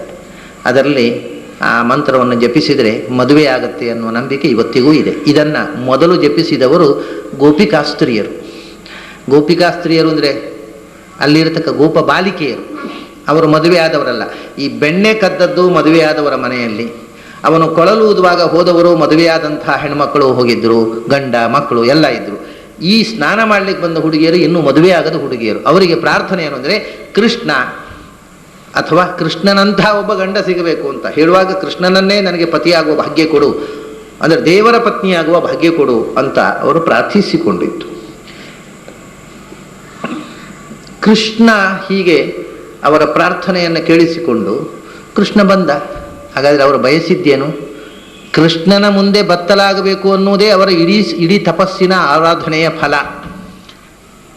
ಅದನ್ನು ಕೃಷ್ಣ ಈಡೇರಿಸಿದ. ಬಂದು ಅವರ ಬಟ್ಟೆಯನ್ನು ತೆಗೆದಿಟ್ಟ ಮೇಲೆ ಕೃಷ್ಣ ಅವರ ಜೊತೆಗೆ ಆಡಿದಂಥ ಮಾತುಗಳು ಇನ್ನೂ ಕಣ್ಣು ತೆರೆಸುವಂಥವುಗಳು. ಅವರು ಮೇಲಕ್ಕೆ ತಿರುಗಿ ನೋಡ್ತಾರೆ, ಬಟ್ಟೆ ಇಲ್ಲ. ನೀರಿನಲ್ಲೇ ನಿಂತು ಕೃಷ್ಣ ಬಟ್ಟೆ ಕೊಡು ಅಂತಾರೆ. ಆವಾಗ ಕೃಷ್ಣ ಏನು ಹೇಳ್ತಾನೆ ಗೊತ್ತೋ, ಅವರಿಗೆ ಗಾಬರಿ ಆಗುವಂಥ ಒಂದು ಮಾತು ಹೇಳ್ತಾನೆ. ನೋಡಿ, ನೀವು ಕಾತ್ಯಾಯನಿ ವ್ರತ ಮಾಡ್ತಾ ಇದ್ದೀರಲ್ಲ, ಆ ವ್ರತ ಮಾಡಿದ್ದು ಸಫಲ ಆಗಬೇಕು ಅಂತ ಉಂಟೋ ಇಲ್ಲವೋ ನಿಮಗೆ? ಮತ್ತು ಅವನಿಗೆ ಸಫಲ ಆಗಬೇಕು ಅಂದರೆ ಕೃಷ್ಣ ಗಂಡ ಆಗಬೇಕು. ವ್ರತ ಸಫಲ ಆಗಬೇಕಾಗಿದ್ದರೆ ವ್ರತ ಸಾಂಗವಾಗಿ ಮಾಡಬೇಕು. ನೀವು ಈ ವ್ರತ ಲೋಪ ಆಯಿತು ಅಂತಾನೆ. ಏನು ವ್ರತ ಲೋಪ ಅಂದರೆ ಬತ್ತಲೆಯಾಗಿ ಸ್ನಾನ ಮಾಡಿದರೆ ವ್ರತದ ಫಲ ಇಲ್ಲ. ಆದ್ದರಿಂದ ನೀವು ವ್ರತ ಮಾಡಿದ್ದು ವ್ಯರ್ಥ ಆಗತ್ತೆ. ನೀರಿನಲ್ಲಿ ನಗ್ನವಾದಂಥ ಸ್ತ್ರೀ ಅಥವಾ ಪುರುಷರು ನಗ್ನರಾಗಿ ಸ್ನಾನ ಮಾಡಬಾರದು ಅಂತ ಶಾಸ್ತ್ರ ಇದೆ. ನಿಮ್ಮ ವ್ರತ ಎಲ್ಲ ವ್ಯರ್ಥ ಆಗತ್ತೆ ನೀವು ಹೀಗೆ ಸ್ನಾನ ಮಾಡಿದರೆ ಅಂತ ಹೆದರಿಸ್ತಾನೆ ಕೃಷ್ಣ. ಅವರು ಒಂದು ಸರ್ತಿ ಗಾಬರಿಯಾಗಿ ಬಿಡ್ತಾರೆ. ಆಮೇಲೆ ಇನ್ಮೇಲೆ ಹಾಗೆ ಮಾಡೋದಿಲ್ಲ ಕೃಷ್ಣ, ಬಟ್ಟೆ ಉಟ್ಕೊಂಡೇ ಸ್ನಾನ ಮಾಡ್ತೀವಿ, ಈಗ ಸದ್ಯ ಬಟ್ಟೆ ಕೊಡು. ಅವನು ಹೇಳ್ತಾನೆ, ನೀವು ಬಟ್ಟೆ ಬಂದು ಇಡ್ಸ್ಕೋಬೇಕಪ್ಪ, ನಾನು ಕೊಡೋಲ್ಲ. ಅದಕ್ಕೆ ಅವ್ರು ಹೇಳ್ತಾರೆ, ನಾನು ಕಂಸನ ಹತ್ರ ಹೇಳ್ತೇವೆ ಹಾಗೆಲ್ಲ ನೀನು, ಏಕೆಂದರೆ ಇನ್ನೂ ಕೃಷ್ಣ 6 ವರ್ಷದ ಮಗು, ನಾವು ಕಂಸನ ಹತ್ರ ಹೇಳ್ತೇವೆ ಅಂತ ಹೇಳ್ತಾರೆ. ಬೇಗ ಕೊಡು ಅಂತ ಹೆದರಿಸ್ತಾರೆ, ಮಕ್ಕಳನ್ನು ಹೆದರಿಸುವ ರೀತಿಯಲ್ಲಿ. ಕೃಷ್ಣ ಹೇಳ್ತಾನೆ, ಹೋಗಿ ಹೇಳಿ ಬನ್ನಿ, ಕಂಸನ ಹತ್ರ ಹೇಳಿ ನೀವು ಕಂಪ್ಲೇಂಟ್ ಮಾಡಿ ಬನ್ನಿ, ಆಮೇಲೆ ನೋಡೋಣ ಅಂತ. ಹೋಗುದು ಹೇಗೆ ಇವರು? ಅಲ್ಲೂ ಸೋತರು. ಇಲ್ಲಪ್ಪ, ದಂಬಯ ಕೊಡು. ನೀವು ಬಂದು ಪೂರ್ತಿಯಾಗಿ ಮೇಲಕ್ಕೆ ಬಂದು ಕೈ ಜೋಡಿಸಿ ಪ್ರಾರ್ಥಿಸಿರಿ, ಕೊಡ್ತೇನೆ ಅಂತ. ಅಂದರೆ ಈ ಮಾತಿನ ಅರ್ಥ ನಮಗೆ ಗೊತ್ತಾಗಬೇಕಾಗಿದ್ದರೆ, ದೇವರ ಮುಂದೆ ನಾವು ಮುಚ್ಚಿಕೊಳ್ಳಬಾರದು ಅಂತ. ದೇವರ ಮುಂದೆ ನಾವು ಬತ್ತಲಾಗಬೇಕು. ವೇದದಲ್ಲಿ ಈ ಮಾತು ಹೇಳ್ತಾರೆ, ಯಮೇ ವೈಷ ವೃಣುತೆ ತೇನ ಲಭ್ಯ ತಶೇಷ ಆತ್ಮ ವಿವೃಣುತೆ ತನು ಸ್ವಾಂ ಅಂತ. ಯಾರು ದೇವರ ಮುಂದೆ ಬತ್ತಲಾಗ್ತಾರೋ ಅವರ ಮುಂದೆ ದೇವರು ಬತ್ತಲಾಗ್ತಾರೆ. ದೇವರ ಮುಂದೆ ನಮ್ಮನ್ನು ನಾವು ಮುಚ್ಚಿಕೊಂಡರೆ ದೇವರು ತನ್ನನ್ನು ತಾನು ಮುಚ್ಚಿಕೊಳ್ಳುತ್ತಾನೆ, ನಮ್ಮ ಮುಂದೆ ತೆರೆದುಕೊಳ್ಳುವುದಿಲ್ಲ ಅಂತ. ಗೋಪಿಕಾಸ್ತ್ರೀಯರು ಮೊದಲು ತಮ್ಮನ್ನು ಮುಚ್ಚಿಕೊಳ್ಳಲಿಕ್ಕೆ ಪ್ರಯತ್ನಿಸಿದರು. ಆಗ ಭಗವಂತ ದೂರ ನಿಂತ, ಅವರಿಗೆ ಸಿಗಲಿಲ್ಲ. ಇದು ಕನಕದಾಸರ ಬಾಳೆಹಣ್ಣಿನ ಕಥೆಯೂ ಇದೆ ಅಲ್ವಾ, ಯಾರೂ ಕಾಣದಲ್ಲಿ ಬಾಳೆಹಣ್ಣು ತಿನ್ನುವುದು, ಅಂದರೆ ಮುಚ್ಚಿಕೊಳ್ಳುವುದು. ಯಾರು ಭಗವಂತ ಒಳಗೂ ಹೊರಗೂ ತುಂಬಿರುವ ಭಗವಂತನ ಮುಂದೆ ನಮ್ಮನ್ನು ನಾವು ಮುಚ್ಚಿಕೊಳ್ಳುವುದು ಅಂದರೆ ಏನರ್ಥ? ಈ ಅಜ್ಞಾನವನ್ನು ಇದು ಗೋಪಿಕಾಸ್ತ್ರೀಯರ ಮೂಲಕ ಕೃಷ್ಣ ಇಡೀ ವಿಶ್ವಕ್ಕೆ ನೀಡಿದ ಸಂದೇಶ. ನೀವು ಪೂರ್ತಿಯಾಗಿ ನನ್ನ ಮುಂದೆ ತೆರೆದುಕೊಂಡರೆ ನಾನು ನಿಮ್ಮ ಮುಂದೆ ತೆರೆದುಕೊಳ್ಳುತ್ತೇನೆ. ಆದ್ದರಿಂದ ಬರೇ ಗೋಪಿಕಾಸ್ತ್ರೀಯರಲ್ಲ, ಪ್ರತಿಯೊಬ್ಬ ಸಾಧಕನೂ ಭಗವಂತನಿಗೋಸ್ಕರ ಎದೆಯಲ್ಲಿ ಬೆಣ್ಣೆಯನ್ನು ಇಟ್ಟು ಕಾಯಬೇಕು. ಪ್ರತಿಯೊಬ್ಬ ಸಾಧಕನೂ ಭಗವಂತನ ಮುಂದೆ ಬತ್ತಲಾಗಬೇಕು. ಇದು ಆಗದೆ ಭಗವದ್ ಅನುಗ್ರಹ ಇಲ್ಲ. ಇಂಥ ಅಪೂರ್ವವಾದ ಒಂದು ಅಧ್ಯಾತ್ಮದ ಸಂದೇಶವನ್ನು ಕೃಷ್ಣ ತನ್ನ ಈ ಲೀಲೆಯ ಮೂಲಕ ತೋರಿಸಿದ್ದಾನೆ. ಆಮೇಲೆ ಲೌಕಿಕವಾಗಿ, ಇದು ಅಧ್ಯಾತ್ಮದ ವಿಷಯ ಆಯಿತು. ಲೌಕಿಕವಾಗಿ ಆಕ್ಚುಲಿ ಕೃಷ್ಣ ಬಟ್ಟೆ ಕದಿಯುವುದು ಅಥವಾ ಕೃಷ್ಣ ಬೆಣ್ಣೆ ಕದಿಯುವುದು, ಕೃಷ್ಣ ರಾತ್ರಿ ಹೊತ್ತು ಕೊಳಲು ಊದ್ತಾ ಹೋಗೋದು, ಎಲ್ಲ ಹೆಣ್ಮಕ್ಳು ಹೋಗಿ ಕಾಡಿನಲ್ಲಿ ಅವನ ಜೊತೆ ಹೋಗಿ ಕೂತ್ಕೊಳ್ಳೋದು ಅಂದರೆ ಏನರ್ಥ ಅಂತ. ಈಗ ಪ್ರಶ್ನೆ ಏನು ಅಂದರೆ, ಏನರ್ಥ ಅಂತ ಕೇಳುವವರು ಯಾರು? ಈಗ ನಾವು ಪ್ರಶ್ನೆ ಹಾಕೋದಾ? ಆ ಕಾಲದಲ್ಲಿ ಅಲ್ಲಿ ಕೃಷ್ಣ ನಂದಗೋಕುಲದಲ್ಲಿ ಇದ್ದ ಕಾಲದಲ್ಲಿ ಅವನ ಕೊಳಲಿನ ನಾದವನ್ನು ಕೇಳಿ ಅವನ ನಾದಕ್ಕೆ ಮರುಳಾಗಿ ಕಾಡಿಗೆ ಹೋಗಿ ಅವನ ಜೊತೆ ವಿಹಾರ ಮಾಡಿದ ಸ್ತ್ರೀಯರ ಗಂಡಂದಿರು ಆಕ್ಷೇಪ ಮಾಡಲಿಲ್ಲ. ನಮಗೂ ನಿಮಗೂ ಏನು ಹೊಟ್ಟೆಗಿಚ್ಚು? ಯಾಕೆ ಆಕ್ಷೇಪ ಮಾಡಬೇಕು? ಆಕ್ಷೇಪ ಮಾಡಬೇಕಾಗಿದ್ರೆ ಅವ್ರ ಕೈ ಹಿಡಿದು ಗಂಡಂತರ ಮಾಡಬೇಕು. ಹೇ ನೀನು ಕೃಷ್ಣ 5 ವರ್ಷದ ಮಗು. ಆವಾಗ ಯಾವ ಹೆಣ್ಣು ಆ ಮಗುವನ್ನು ಎತ್ತಿ ಮುದ್ದಾಡಿದರೆ ಆಕ್ಷೇಪ ಮಾಡಲಿಕ್ಕೆ ಏನುಂಟು? ಕೃಷ್ಣನನ್ನು ಎತ್ತಿಕೊಂಡ್ರು, ಅಪ್ಪಿಕೊಂಡ್ರು, ಮುದ್ದಾಡಿದರು. ಹೌದು, ಎಷ್ಟು 18 ವರ್ಷ ಆಗಿದ್ದರೆ ಆಕ್ಷೇಪ ಮಾಡಬೇಕು. ಅವನಿಗೆ 8 ವರ್ಷವೂ ಆಗಿರಲಿಲ್ಲ. 5 ವರ್ಷದ ಮಗುವನ್ನು, ಯಾವ ಮುದ್ದಾದ ಮಗುವನ್ನು ತಾಯಿ ಎತ್ತಿಕೊಳ್ತಾಳೆ, ಅಪ್ಪಿಕೊಂಡ್ರು. ಹಾಗೆ ಲೌಕಿಕವಾಗಿಯೂ ಇದರಲ್ಲಿ ಏನೂ ತಪ್ಪಿಲ್ಲ. ಆಧ್ಯಾತ್ಮಿಕವಾಗಿ ಮಹತ್ತರವಾದ ಸಂದೇಶ ಇದೆ. ಇಲ್ಲ, ಕೃಷ್ಣನ ಬಗ್ಗೆ ಆಕ್ಷೇಪ ಮಾಡೋರು ಕೃಷ್ಣನ ವಯಸ್ಸನ್ನು ಮರೆತು ಆಕ್ಷೇಪ ಮಾಡ್ತಾರೆ. ಅಂದರೆ ಲೌಕಿಕವಾಗಿ, ಆ ವೈದಿಕವಾಗಿ ಅಧ್ಯಾತ್ಮದಲ್ಲಿ ಆಕ್ಷೇಪ ಇಲ್ಲಲ್ಲ, ಲೌಕಿಕವಾಗಿಯೂ ಆಕ್ಷೇಪ ಮಾಡೋರು ಕೃಷ್ಣ ಬಟ್ಟೆ ಕದ್ದದ್ದು 5-6ನೇ ವಯಸ್ಸಿನಲ್ಲಿ, ಬೆಣ್ಣೆ ಕದ್ದದ್ದು ಇನ್ನೂ ಚಿಕ್ಕ ವಯಸ್ಸಿನಲ್ಲಿ, ಕೊಳಲು ಊದಿ ಇದನ್ನು ಮಾಡಿದ್ದೆಲ್ಲ 7 ವರ್ಷದ ಒಳಗಿನ ಕಥೆಗಳಿವು. ಈ ಚಿಕ್ಕ ವಯಸ್ಸಿನಲ್ಲಿ ಮಕ್ಕಳು ಹುಡುಗಾಟ ತುಂಟತನ ಮಾಡಿದರೆ ಅದು ಮಕ್ಕಳಿಗೆ ಕ್ವಾಲಿಫಿಕೇಶನ್ ಹೊರತು ಡಿಸ್ಕ್ವಾಲಿಫಿಕೇಶನ್. ಭಾರಿ ತುಂಟ ಹುಡುಗ ಅಂದರೆ ನಮ್ಮ ಹುಡುಗ ಭಾರಿ ತುಂಟ ರೀ, ಭಾರಿ ತುಂಟ, ಅದ್ರ ಮಟ್ಟಿಗೆ ಅದು ಭಾರಿ ಚುರುಕು ಅಂತ. ತುಂಟ ಹುಡುಗರು ಅಂದರೆ ಚುರುಕು ಹುಡುಗರು ಅಂದರೆ ಪರ್ಯಾಯ ಶಬ್ದ. ಅದು ವಯಸ್ಸಾದ ಮೇಲೆ ಮಾಡಿದರೆ ಅದು ದೋಷ. ಚಿಕ್ಕ ವಯಸ್ಸಲ್ಲಿ ಇಂಥ ಕೆಲಸಗಳನ್ನ ಮಾಡಿದರೆ ಅದು ಬಹಳ ಚುರುಕು ಮಗು ಅಂತ ಆಗಿಬಿಡುತ್ತೆ. ಕೃಷ್ಣ ಆ ಮಕ್ಕಳ ಚುರುಕುತನದ ಪರಾಕಾಷ್ಠೆಯನ್ನು ತೋರಿಸಿದ ಲೋಕಲೀಲೆ, ಅದರ ಹಿಂದೆ ಆಧ್ಯಾತ್ಮಿಕವಾಗಿ ಅಪೂರ್ವವಾದ ಸಂದೇಶವನ್ನು ಕೊಟ್ಟ. ಹೀಗೆ ಅಬಲೆಯರನ್ನು ಒಲಿಸಿ ಅದರ ಮೂಲಕ ಇಡೀ ಜಗತ್ತಿಗೆ ತನ್ನ ಅಧ್ಯಾತ್ಮ ಸಂದೇಶವನ್ನು ಕೊಟ್ಟ. ಹಾಗಾದರೆ ಅವನು ಯಾಕೆ ಹಾಗೆ ಮಾಡಿದ? ಅವನಿಗೆ ಹಸಿವಾಯಿತು ಅಂತ ಬೆಣ್ಣೆ ಕದ್ದದ್ದಲ್ಲ, ಅವನಿಗೆ ಹೆಣ್ಮಕ್ಕಳನ್ನು ನೋಡಬೇಕು ಅಂತ ಬಯಕೆಯಾಗಿ ಬಟ್ಟೆ ಕದ್ದದ್ದಲ್ಲ, ಮತ್ತೆ ಅವರಿಗೆ ತೃಪ್ತಿ ನೀಡಿ ಇಡೀ ಜಗತ್ತಿಗೆ ಅಧ್ಯಾತ್ಮದ ಸಂದೇಶವನ್ನು ಕೊಡಬೇಕಾಗಿತ್ತು ಅವನಿಗೆ. ಅಂದ ಭಗವಂತನ ಪ್ರತಿಯೊಂದು ಕ್ರಿಯೆಯ ಹಿಂದೆ ಲೋಕೋದ್ಧಾರ, ನಮ್ಮ ಉದ್ಧಾರಕ್ಕೋಸ್ಕರ ಅವನು ಬಂದ. ನಮ್ಮ ಉದ್ಧಾರಕ್ಕೋಸ್ಕರ ಅವನು ಹಾಗೆ ನಡ್ಕೊಂಡ. ಅವನ ಸ್ವಂತಕ್ಕೆ ಏನೂ ಅದರಿಂದ ಉಪಯೋಗವಿಲ್ಲ. ಅದನ್ನು ಹೇಳಿದ್ರು, ಅಬಲೆಯರನ್ನು ಒಲಿಸಿದನು, ಋಷಿಪತ್ನಿಯರು ಕೊಟ್ಟ ಅನ್ನ ಸುಭುಜತಾ ಭುಂಜಿಸಿದ. ಇದರ ಒಂದು ಕಥೆಯನ್ನು ನಿನ್ನೆ ಹೇಳಿದ್ದೆ ನಾನು, ಕೃಷ್ಣಾವತಾರದಲ್ಲಿ. ಇದನ್ನು ರಾಮಾವತಾರಕ್ಕೂ ಅನ್ವಯ ಮಾಡಬಹುದು. ರಾಮ ಕಾಡಿನಲ್ಲಿ ಯಾವುದೋ 13 ವರ್ಷಗಳ ಕಾಲ, ಕೊನೆಯ 1 ವರ್ಷ ಮಾತ್ರ ಸೀತಾನ್ವೇಷಣೆಗೋಸ್ಕರ ಅವನು ಪಂಪಾದಲ್ಲಿ ಸುಗ್ರೀವನ ಜೊತೆಗೆ ಅಲ್ಲಿಂದ ಆಶ್ರಮ ಲಂಕೆಗೆ ಹೋಗುವಂಥ ಸನ್ನಾಹ. 13 ವರ್ಷಗಳ ಕಾಲ ಕಾಡಿನಲ್ಲಿ ಬೇರೆ ಬೇರೆ ಋಷಿಗಳ ಆಶ್ರಮದಲ್ಲಿ, ಒಮ್ಮೊಮ್ಮೆ ಒಂದೊಂದು ಋಷಿಗಳ ಆಶ್ರಮದಲ್ಲಿ, ಒಂದು ಋಷಿಗಳ ಆಶ್ರಮಕ್ಕೆ ಹೋಗೋದು, ಅಲ್ಲಿ 1 ವಾರ, 15 ದಿವಸ, 1 ತಿಂಗಳು, 2 ತಿಂಗಳು ಇರೋದು. ಅಲ್ಲಿಂದ ಮತ್ತೊಬ್ಬ ಋಷಿ ಕರೆಯೋದು, ರಾಮ ನಮ್ಮ ಆಶ್ರಮಕ್ಕೆ ಬಾ. ನಾನಾ ವಿಧವಾದ ರಾಮಚಂದ್ರ ಕಾಡಿಗೆ ಹೋದದ್ದೇ ಋಷಿಗಳಿಗೆ. ಅವರು ಬಹುಕಾಲದಿಂದ ತಪಸ್ಸು ಮಾಡಿ ಭಗವಂತನನ್ನು ಕಾಣಬೇಕು ಅಂತ ಬಯಸಿ ತಪಸ್ಸು ಮಾಡ್ತಾ ಇದ್ರಲ್ಲ, ಅವರ ಇಚ್ಛೆಯನ್ನು ಈಡೇರಿಸುವುದಕ್ಕೆ ಅಂತ ನಿನ್ನೆ ಹೇಳಿದ್ದೆ. ಅಲ್ಲಿ ಹೋದಾಗ ಋಷಿಪತ್ನಿಯರು ಕೊಟ್ಟ ಅನ್ನ ಸುಭುಜತಾ ಭುಂಜಿಸಿದ. ಅಲ್ಲಿ ಋಷಿಪತ್ನಿಯರ ಪಾಪ ಏನೋ ಹಣ್ಣು ಹಂಪಲು ಅಲ್ಲಿ ಏನು ಕಾಡಿನಲ್ಲಿ ಬೆಳೆದದ್ದನ್ನು ಅವರು ಏನು ತಿಂತಿದ್ರೋ ಅದನ್ನು ರಾಮನಿಗೆ ಕೊಡುವರು, ರಾಮ ಲಕ್ಷ್ಮಣರಿಗೆ ಸೀತೆಗೆ ಕೊಡುವರು. ಅದನ್ನು ಮಹಾ ಸಂತೋಷದಿಂದ ತುಂಬ ರುಚಿಯಾಗಿದೆ, ತುಂಬ ಚೆನ್ನಾಗಿದೆ ಅಂತ ಆಸ್ವಾದಿಸಿ ರಾಮಚಂದ್ರ ತಿಂತಾ ಇದ್ದ. ಆದರೆ ಅವನು ಎಂಥವನು ಅಂದರೆ ಸುಭುಜ ಅಂದರು. ಸುಭುಜ ಅಂತ ಅನ್ನೋದಕ್ಕೆ ಅನೇಕ ವಿಧವಾದ ಅರ್ಥಗಳಿವೆ. ಸುಭುಜ ಅಂತಂದರೆ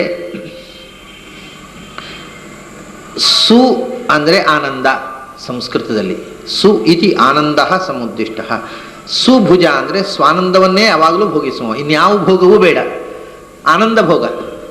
ನಿತ್ಯ ಸ್ವಾನಂದವನ್ನೇ, ಸ್ವಾನಂದ ತೃಪ್ತ ವಪುಷಃ ಅಂತ ಹೇಳ್ತಾರಲ್ಲ, ಆ ರೀತಿ ತನ್ನ ಆನಂದವನ್ನೇ ತಾನು ಅನುಭವಿಸುವ, ಹೊರಗಿನ ಯಾವ ಭೋಗವೂ ಬೇಡ ಅಂಥವನು ಇವರು ಕೊಟ್ಟ ಅನ್ನವನ್ನು ಸುಭುಜ, ಬಹಳ ಚೆನ್ನಾಗಿದೆ ಅಂತ ತಿಂದ.